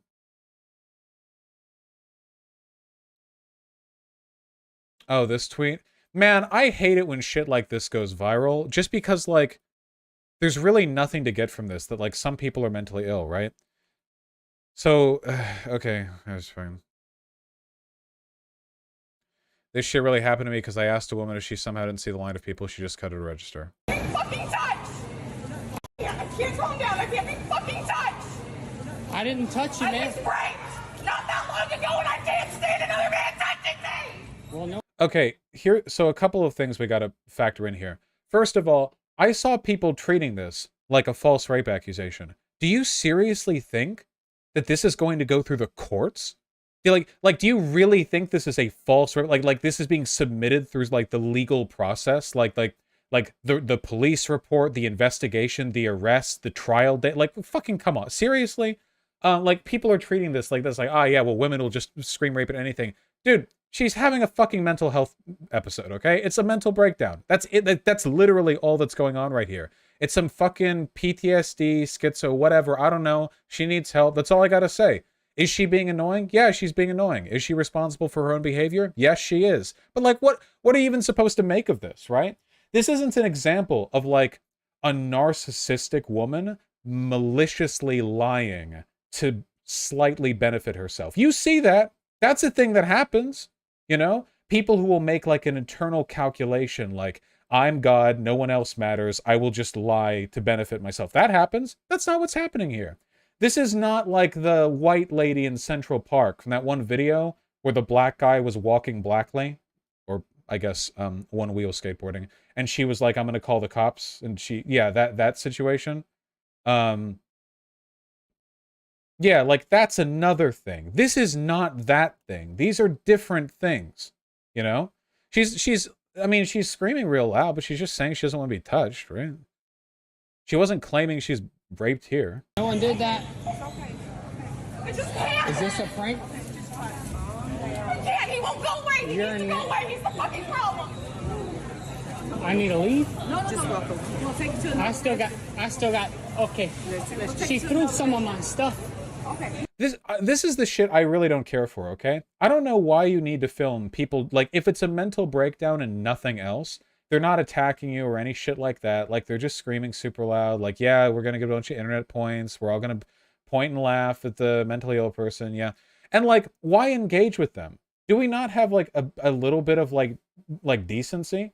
If a person's having a mental health problem, don't, like, fucking egg them on. Don't, like, I didn't do anything. I didn't even do anything. I didn't even do anything. Like, fucking just chill there. Give it a minute. She'll calm down and probably leave out of embarrassment once she, like, gets out of the mental state she's in right now. Like, what? Like,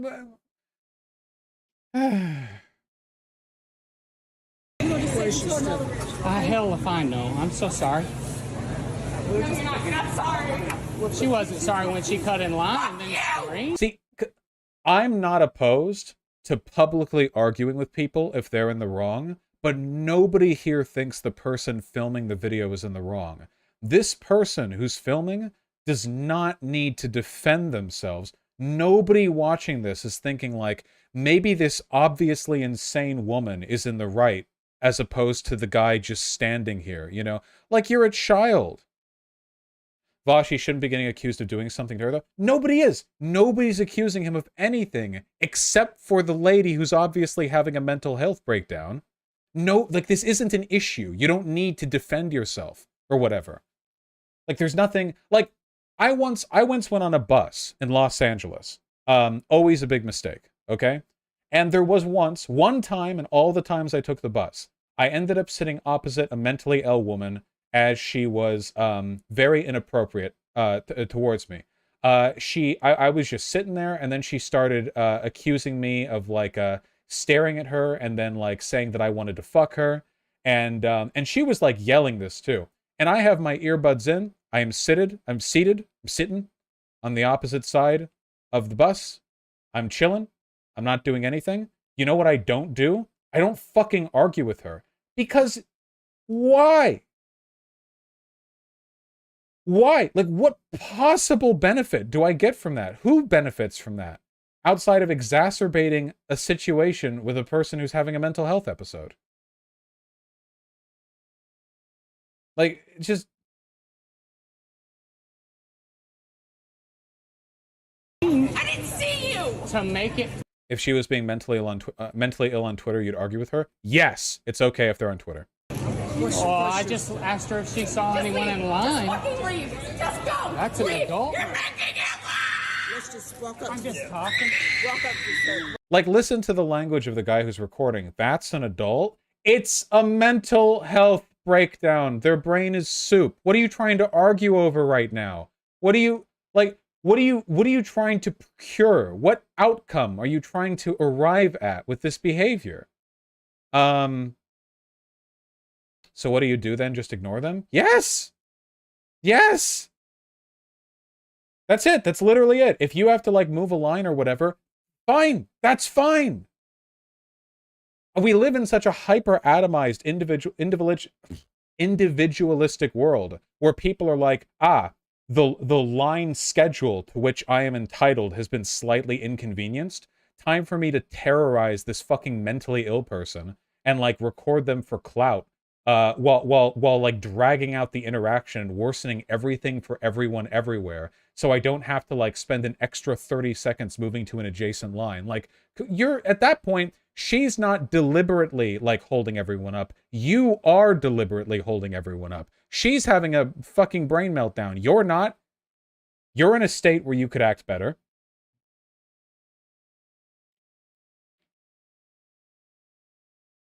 What was Chris? What was Chris? Just to calm everything down. I can't calm down. I can't be. There you go, that's it. And then Crowder turned this into a story about how, like, lesbian, blue-haired, fat women don't get raped and they're all lying or something. Okay, nice.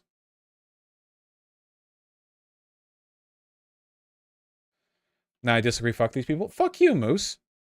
Obviously, I know you're not mentally well because it was pretty retarded of you to type that. But, like, what the fuck are you getting? Like, fuck that person. PTSD episode? What a fucking loser, dude. What? Oh, dude. Cringe, bro. The irrevocable onslaught of mental illness in the episodes therein. You know, oh, dude, have some self-control. What the fuck?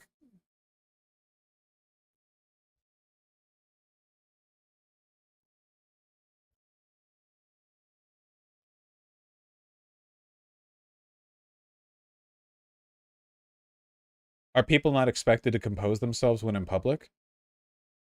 Mental health episode. Also, what are you going to do if they don't compose themselves in public? Cry about it? Shoot yourself? Die? Do a mass shooting right there? Detonate the explosives you have lining your chest? Like, what do you... If people aren't composing yourselves in public, you can't change that. You're not going to... This isn't a debate. You're not going to, like, you violated the social contract by having a PTSD breakdown in public. Let me own you by reminding you that you have a social obligation. She's going to spend the next, like, fucking rest of her life remembering this, dude, okay? People who have mental health episodes in public don't, like, go home and think, like, well, that was normal. That was great. I did great there. Have you ever talked to a mentally ill person? Sure, her day isn't ruined. Her fucking month is ruined, okay? Like, you look, oh, wow, you know, now when she gets back and feels like killing herself because she had a mental breakdown in public while dealing with a rape that happened recently, at least she'll know that one random dude who was around her had the presence of mind to remind her of the oft-forgotten social code that people shouldn't scream really loud in public. Thank you for your service.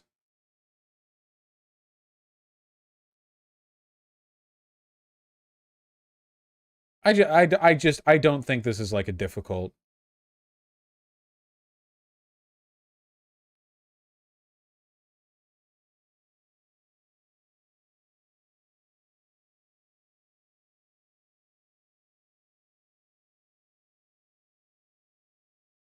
Yeah, sure, Posadas.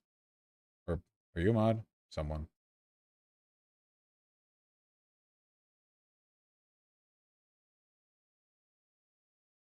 I can see recording it for your own safety but not sharing it. Yeah, I think that's defensible. And even then, like, if you upload, like, a person freaking out in public on its own, I don't think you're like a horrible human for doing it, because we are driven to spectacle. I don't think that in and of itself makes you a horrible human.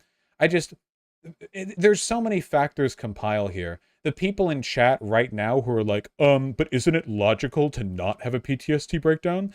Plus the, like, 5 million views on the viral video, plus the guy, like, egging her on in the video recording, plus the posting it, plus everyone in the comments being like, wow, she's crazy. No shit. Well, thank you, fucking Solomon, for your wisdom. That's crazy. I thought she was trying out for a vocal performance.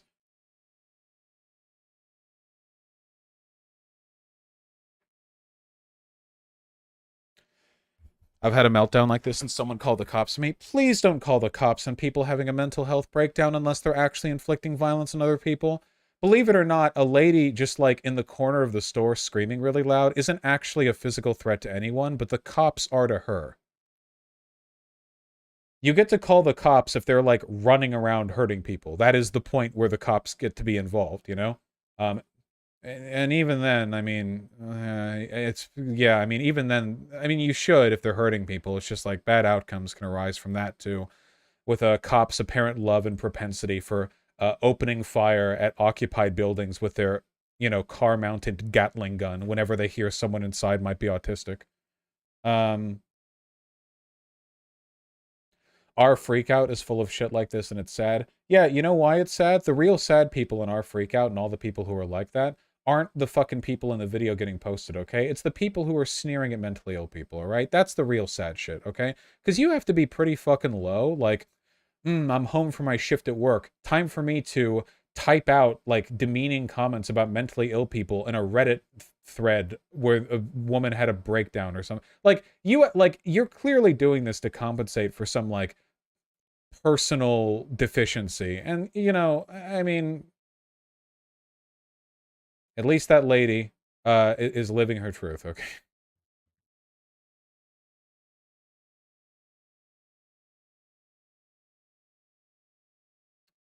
I've been stabbed in a bus in Montreal. I've had episodes where I was stuck, felt stuck, and being that someone was there to attack me. It happens. It's legit fear. If you've been raped and see someone willing to grope you, I think it's your right to warn and be conscious of who you're. I don't know what exactly you're suggesting or who's in the right here, but obviously, yes, if somebody's stabbing you or groping you, I think you're very, very, very well within your right. Excuse me. Public freakout is a psyop, Vosh. All the posts have to highlight the demographic groups involved, like French teen jumped by immigrants. Oh, they always do, because people who like shit like that are always far right. Far right people are overwhelmingly the ones who like to get together and sneer at, like, the mentally ill and the disabled and what have you. Vosh, not everyone that breaks down has a mental illness. Sometimes they're just assholes. Can we, like, use our brains here? That lady was having a mental illness-related breakdown. Yes, sometimes they're just huge, like, narcissistic assholes in public. And if they're being a narcissistic asshole in public, you can argue with them if you want. That's fine. That was so clearly not... She literally said out loud, I was raped recently. I can't handle being around this. Please don't touch me. What argument is she trying to have with you? What positions is she fronting that you feel the need to debunk there? Sorry, Vosh, I wasn't talking about the video. Oh, okay. You got to be careful when we're arguing with chat. Okay, people get dropped all over the place.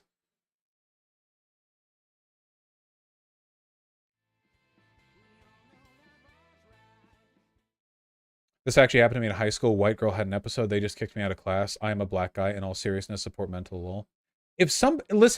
Okay, even if it's really unjust or unfair or some bullshit. Like, if you're a black dude and there's a white girl in the class or whatever, and you walk by her and she, I don't know, has an aneurysm and screams that she's being black raped or something. I don't fucking know.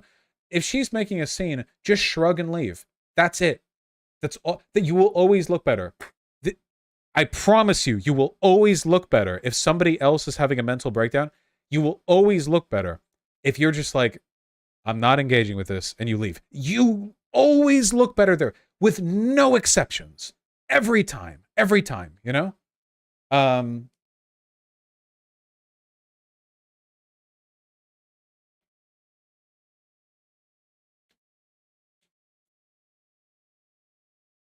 Does running away not make you guilty? No. If they're just screaming and freaking out, no. People know what acceptable behavior is in public. If somebody's having an obvious mental breakdown, they feel bad for you because you're the subject of their attention. That's how it was when I was on the bus and that lady was screaming that I was like eye fucking her or something. Like nobody there was like between me, like a college student sitting there, and like this older, probably homeless woman sitting on the opposite side screaming at me while I just sit there with my earbuds. No contact between us. Nobody's thinking like, what the fuck did that guy do? Everyone's just thinking like, oh, she's fucking crazy. What? Okay, you know, why would you run? I didn't say run, just leave. So they stop screaming. It's called de-escalation. It's how you should handle like basically all conflict.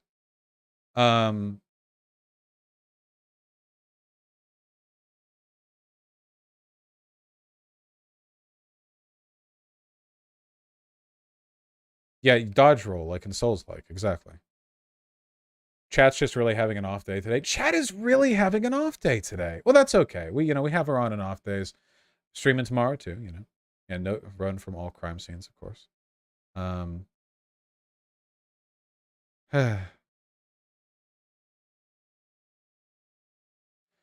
Conflict resolution should be taught. This is the secret that no one wants you to know, okay? Any conflict that you're not trying to de-escalate is a conflict that you had better be getting something from.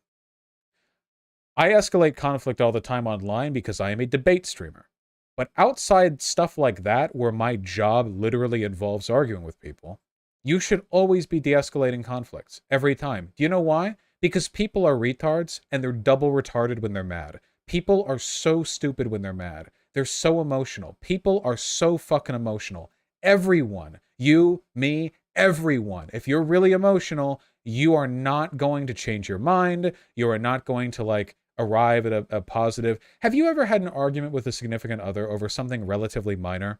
It wasn't a big deal, but you two escalate like back and forth, and you're arguing over like ending the relationship when it's a conversation on like one person forgetting to turn the oven off after finishing getting their like baked thing from the, or some shit like that. Like you always leave the microwave beeping instead of opening and closing the door again. And then it's like, oh, sorry, well, I don't always have time to like care. You can overclose. And then it's like, oh, well, you're pretty fucking inconsiderate for not doing it yourself. It's your shit. It's like, well, then why are you so fucking lazy? You're always leaving shit around the house anyway. You can't do one fucking thing and close the fucking microwave door so it doesn't fucking beep. It's like, don't you talk to me about me. Like, I fucking work a job and it's like, holy shit.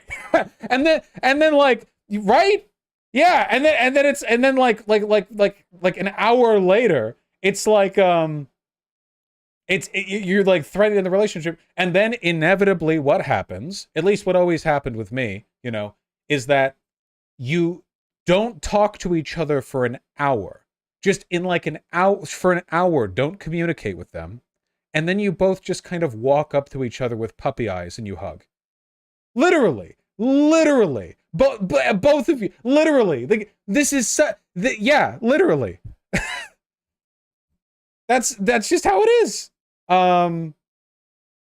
Yeah. So don't escalate. Calming down disagreements is good.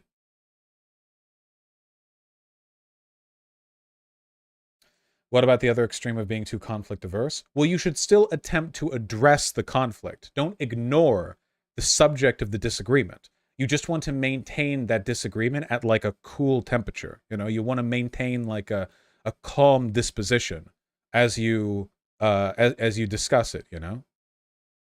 I don't take an hour, we just start crying. We? Okay, so you're in a lesbian relationship then. You know, whatever, fucking. Getting in arguments is good because of hate fucking. Okay, listen. It's true that I personally don't like... Oh, sorry. I don't personally like hate fucking. I just don't enjoy it that much. However, I will say this. I have noticed a lot of people who like to hate fuck or be hate fucked are also people who like not addressing the conflict that started off the argument, and therefore they keep having the same argument over and over. Because rather than addressing the conflict, they just fuck, which distracts them, obviously. But then they're going to have the same argument later, and like... That's not good. That's pretty toxic right there. That's a bad dynamic.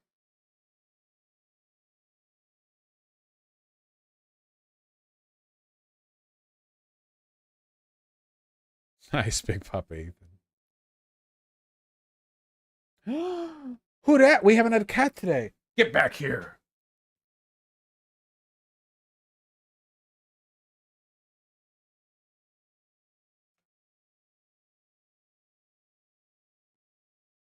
Who's this? What is this? Licky.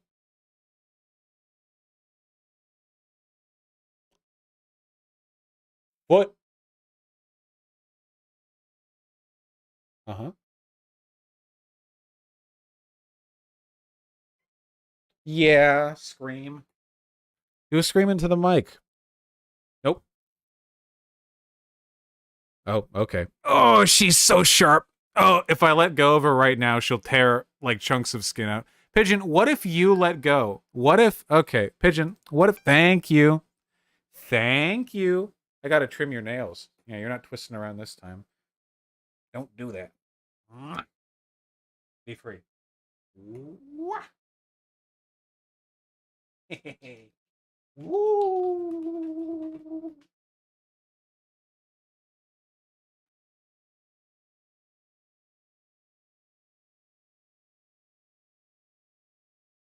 Dead. Yeah, see, de-escalating. Cats love the Pappy Slappy. They love the Slappy Pappy.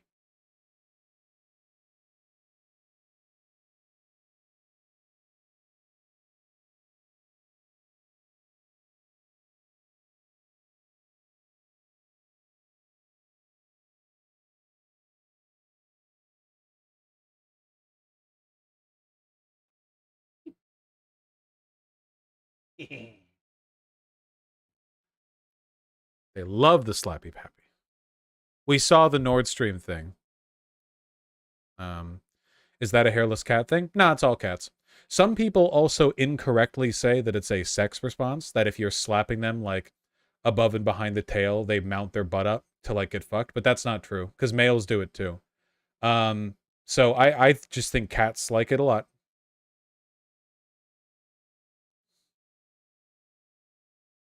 All the gay males. Yeah, exactly. Okay, stop. Hold on. First of all, an excellent point was just made by the beloved Emma Dearest. Remember that if you're not a part of Progressive Victory 2022, you're basically not even alive. You are the Bugman or something. Subhuman, even.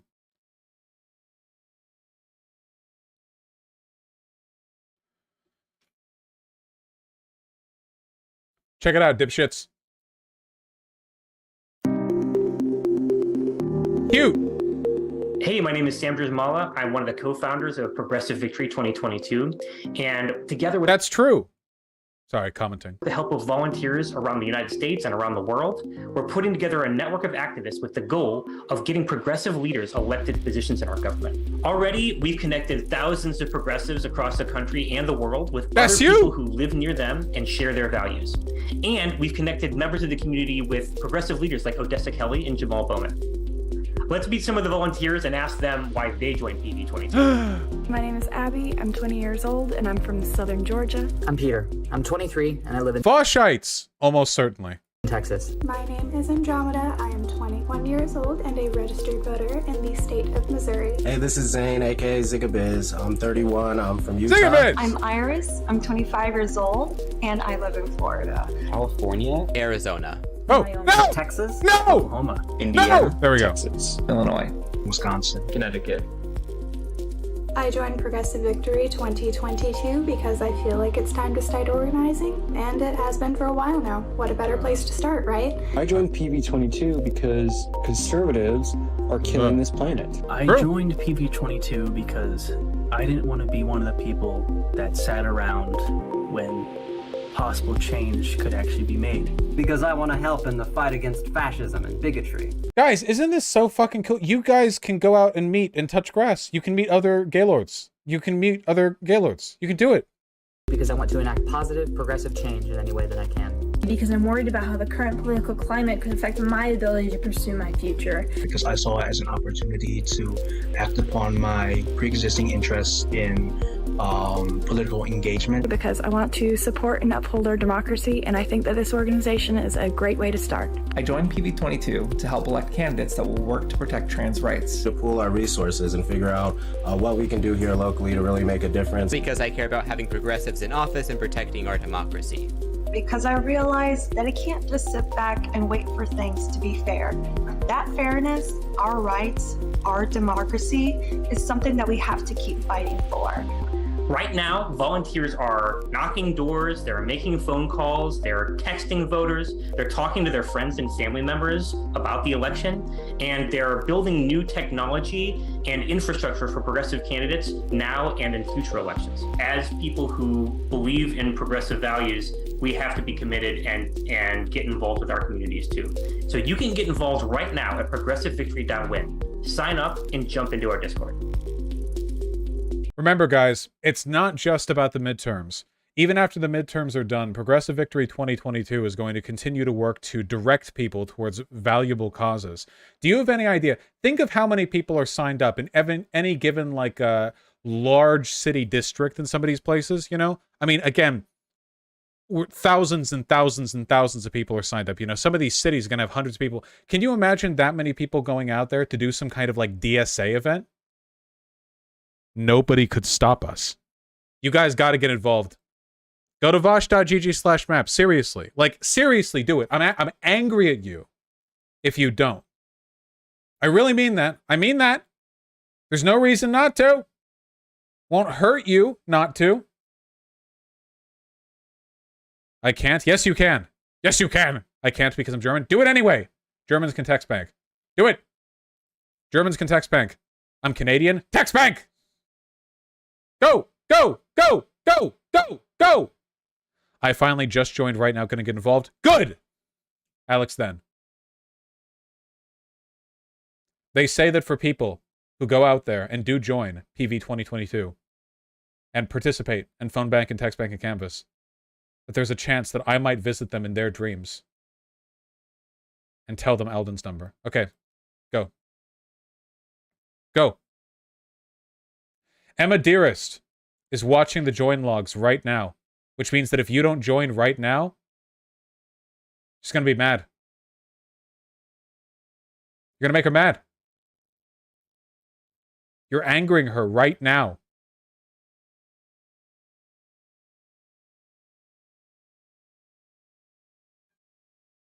Yeah, Emma will find you. Pigeon, stream ends soon. You can't scream yet. Your 8-hour plan to annoy me is too early. It's happening too early.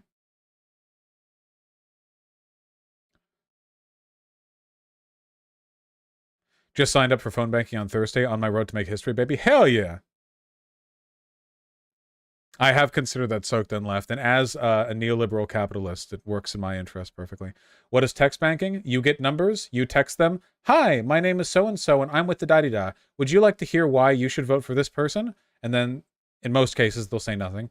But sometimes they'll reply, and then you're like, oh my god, a reply. Wow, oh my god, I'm so flustered right now. Oh my god, oh, blah, blah, blah, blah. And then you, flustered, close the text chat log. Because that's what you guys would be like. Don't actually do that, though. That'd be bad. You have to tell them about politics and stuff. Okay, what is this?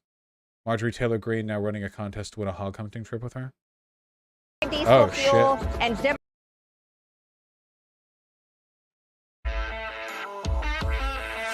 we've got skyrocketing inflation, high diesel fuel, and Democrats' America Last policies. Democrats aren't the only one destroying farmers' ability to put food on the table.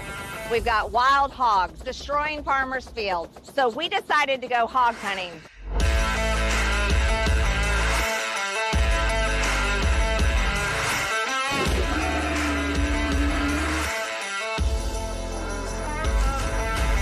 Let's help American farmers out.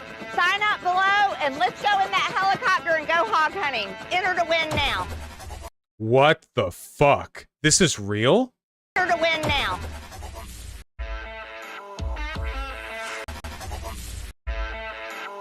Now.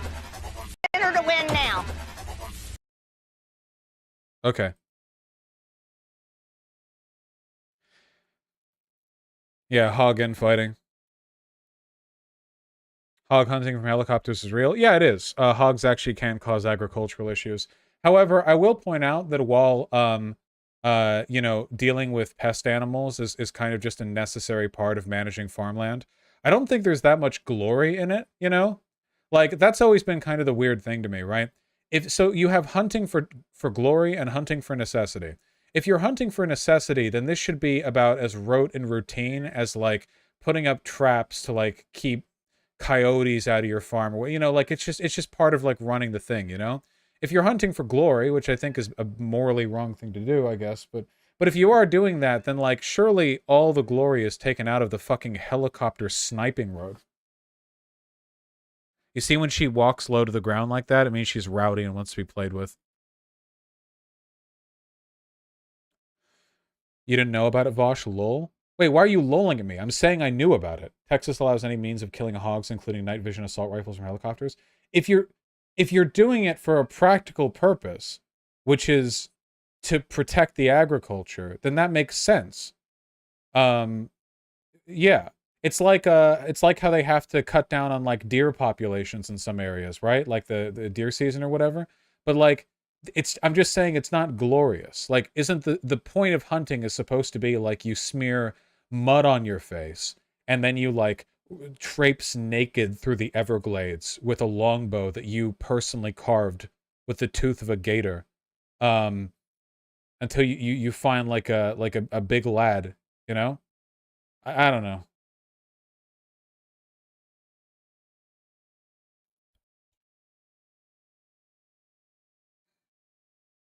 Using a helicopter isn't even efficient or effective. Well, yeah, of course not. Helicopters are very, very expensive to run. Also, I could be totally off on this one, but you know, I don't think that like depending on the terrain, I don't think being on a helicopter is going to help you that much more for sight lines than just being on a bit of a hill. If you're in like open brush territory, you know, depending on the circumstances, I feel it's like, oh, a helicopter, like, okay, you know, now you have a slightly, you know, now you're kind of like looking down from a cone. Yeah, true, I'm a dearest. Well, push more people in the ads.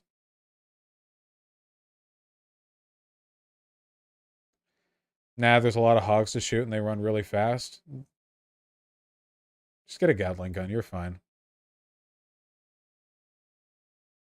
Good lesbian dumb fuck.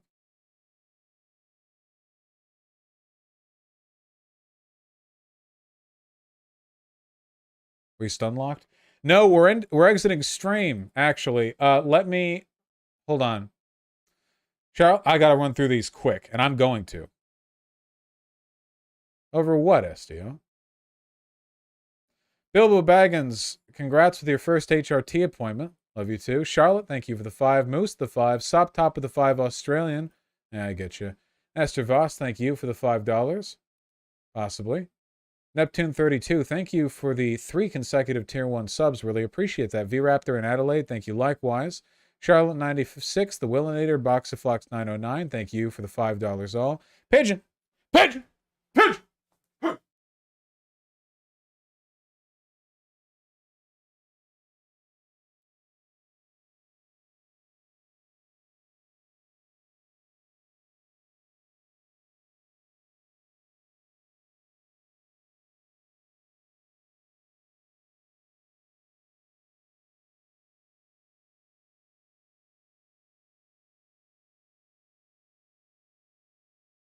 Pigeon.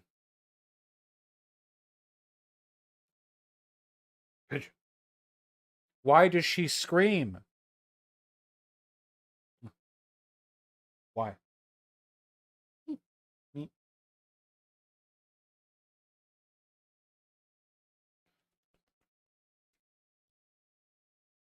All right. Silver Solus, happy birthday! And if God was a god, then he would have to be utilitarian. Horrible Ham, thank you for the $10. The Cali flag is not cool. I just accidentally closed out of a dono without responding to it. I think it was for $1.99. I love you very much. I'm very sorry. Charlie Putzel, thank you for the $5. MSDXR, thank you for the 3 gifted tier 1 subs. Really appreciate that. Fabsta, thank you for the tier 1 subs. So noted. Welcome. The 1 year club. Sake with just the link and nothing else, the $10. Thank you very much. Much appreciated as always. Cornbread. Sake made some goddamn cornbread. Looking good. Shadow Angel 09, thank you for the $5. Just checked the PV 2022 map and was surprised to see multiple Voshites in my city here in southeast North Carolina. Base as hell. Hell yeah. The army grows. Sake, thank you for the $10. True. Piotr Online, thank you for the $5. Horrible Ham, thank you for the $10. Your friend Jen, thanks for the tier 3 sub. Really appreciate that. I'm a femme trans woman and debatably more masculine than 90% of leftist men. It's embarrassing. To be clear, I don't think there's anything wrong with leftist men not wanting to be masculine. Like, you can be whatever you want. I just don't like the performative, disingenuous distancing from masculinity as a virtue signal to showcase how, like, woke and totally not like other guys you are, you know? Much in the same way that, like, I really want to fuck alt chicks who wear Vans sneakers and torn up jeans and, like, black death metal t-shirts with, like, bracelets, the little studded spikes on them, you know? Even if they're kind of, like, moving away from traditional feminine expression, like, I think that's great, that's good, you know? Doesn't everyone? Yes. However, I would hate it if I felt like they were doing it as some kind of, like, I'm not like other girls bullshit, you know what I mean? Like, that on its own is fine. But if she was like, yeah, you know, I'm into that, because, like, most girls are, like, so stupid. They don't even appreciate stuff like this. They're, like, they're into such girly stuff. And, like, any length of time listening to this makes me never want to talk to her again. That pick me bullshit. You're a mark with the $10. There is not enough nuclear fuel on the planet. With current consumption, we run out in 2100. Percentage of nuclear is 1%. Stop with the magical thinking. Not magical. Suck my dick. Bread Boy, thank you for the $10. Really appreciate that. True. Comrade Thrani, thank you for the $10. Very, very kind.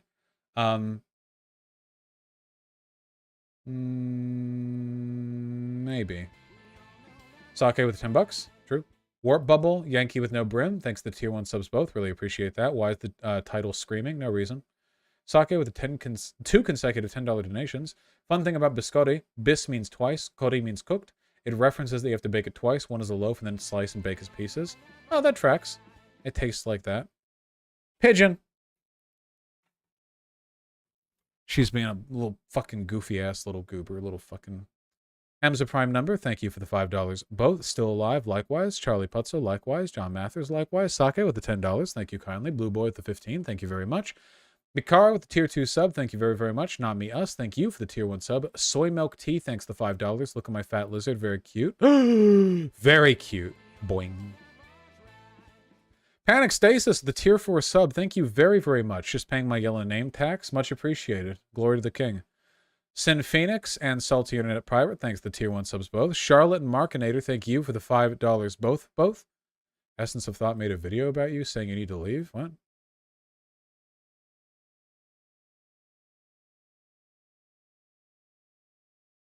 Why didn't I know about this? We could have done the whole thing where I defend myself against the woke scold so-and-sos. I forget what Essence of Thought's dealio is. Intro and content warning. Ian admits to sexual harassment. Sexually harassed multiple people. Apologized for being caught only. Why this remains important. Goes over the Poppy drama. Segment for tomorrow. Nah, this drama is super fucking boring. I have a Reddit post on it.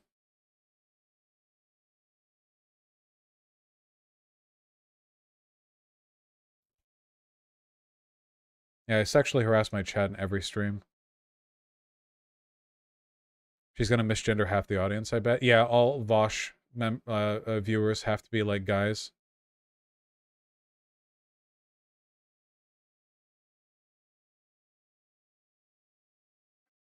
True, Rivera.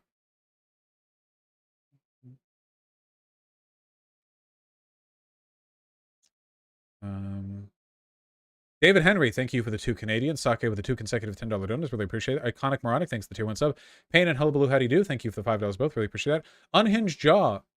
Thanks to tier 4 sub. Take your money. Take my money, you whore. They said. Yes. Fine by me. Jen Sitting Duck, thank you for the $10. Just curious in your thoughts, is conscription always immoral like in Ukraine right now? There are very few cases where I would consider it like morally defensible. Like there'd be some very edge case stuff. The problem is like, I think there are times when I'd want a lot of people to join up with the military, but I would want them to do it like voluntarily. Yeah, I don't know. I don't know. If your country faces an existential threat, okay, the only time I can think is if your country faces an existential threat that the people in your country can't understand or appreciate, okay? So I'm going to use like a really, really, really like dumb example just to kind of illustrate how abstract this point would be. It would be like, imagine the CIA finds out, that there's like an eldritch god somewhere under like somewhere under like North Korea or something, and that the North Korean government and all of its operatives and officials have already been corrupted by it, and the doomsday ritual to end the world is almost complete, and that North Korean officials have already bolstered their forces with eldritch nightmares from beyond the colors of time, and like the world literally has like a couple weeks at most, you know? And then the CIA is like, hey, Mr. President, look at this info. And the president's like, okay. And then he goes to television. He's like, yeah, we need like every guy. We need like every dude right now. Like we need all guys right now. And people are like, what? Why? What? No. And then like the president shrugs and does the mass draft. In that case, there we go. I found a circumstance.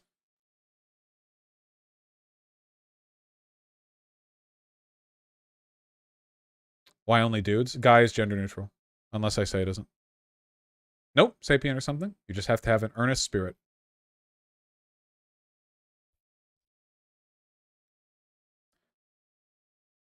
To be fair, though, I feel like we could use a war against an eldritch monstrosity because it would be like the only unambiguously morally good conflict we've been involved in for a long time. Oh, thank you, Soak Done Left.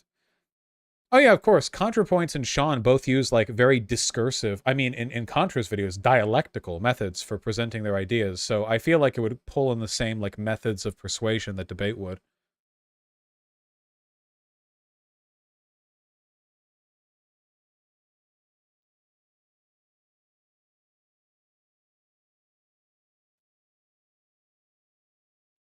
Well, you guys get me. Hey, then Prax, the $5. You ever take a pseudoscience personality type quiz? What was your result? Oh, INTP or so. I don't fucking remember. It's the one you'd expect. You all know what I am. Masada Sean, thank you for the $2. I'm not giving you mod power. You would meme mod too hard. Mod meme. Anti-Convo Man, thanks for the 2 gifted tier 1 subs. Really appreciate that. You should shave your head. Maybe. I did used to. Coolest Blue, the tier 1 sub. Vosh, the PV22 video cut out the beginning of my answer. I joined PV22 because Vosh told me to, but also... Yeah, true.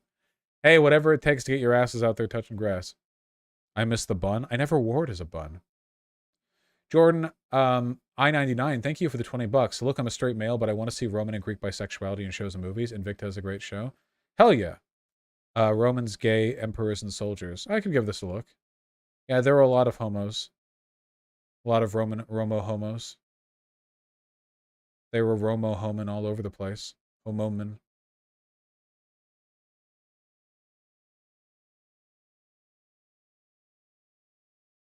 Yeah, that could be fun to watch. I'll watch. Save. Watch later.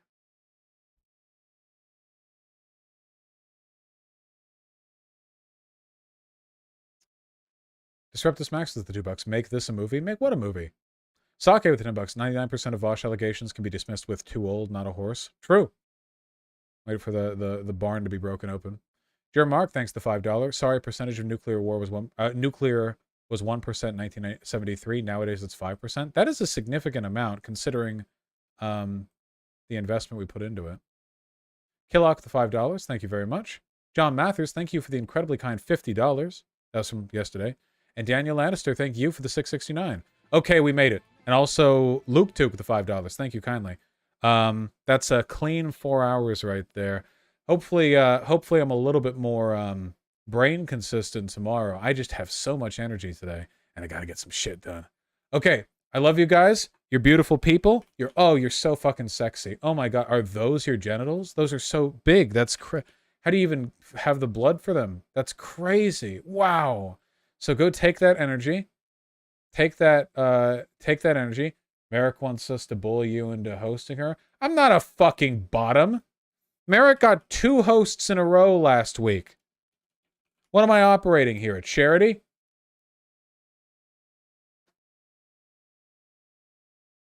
Debate Sis versus Video. Okay, Merrick's doing content. KF Logan, Nicosaurus, Shark, The Surfs TV. We're doing Shark to compensate for me saying the extremely soft historical N-word earlier this stream.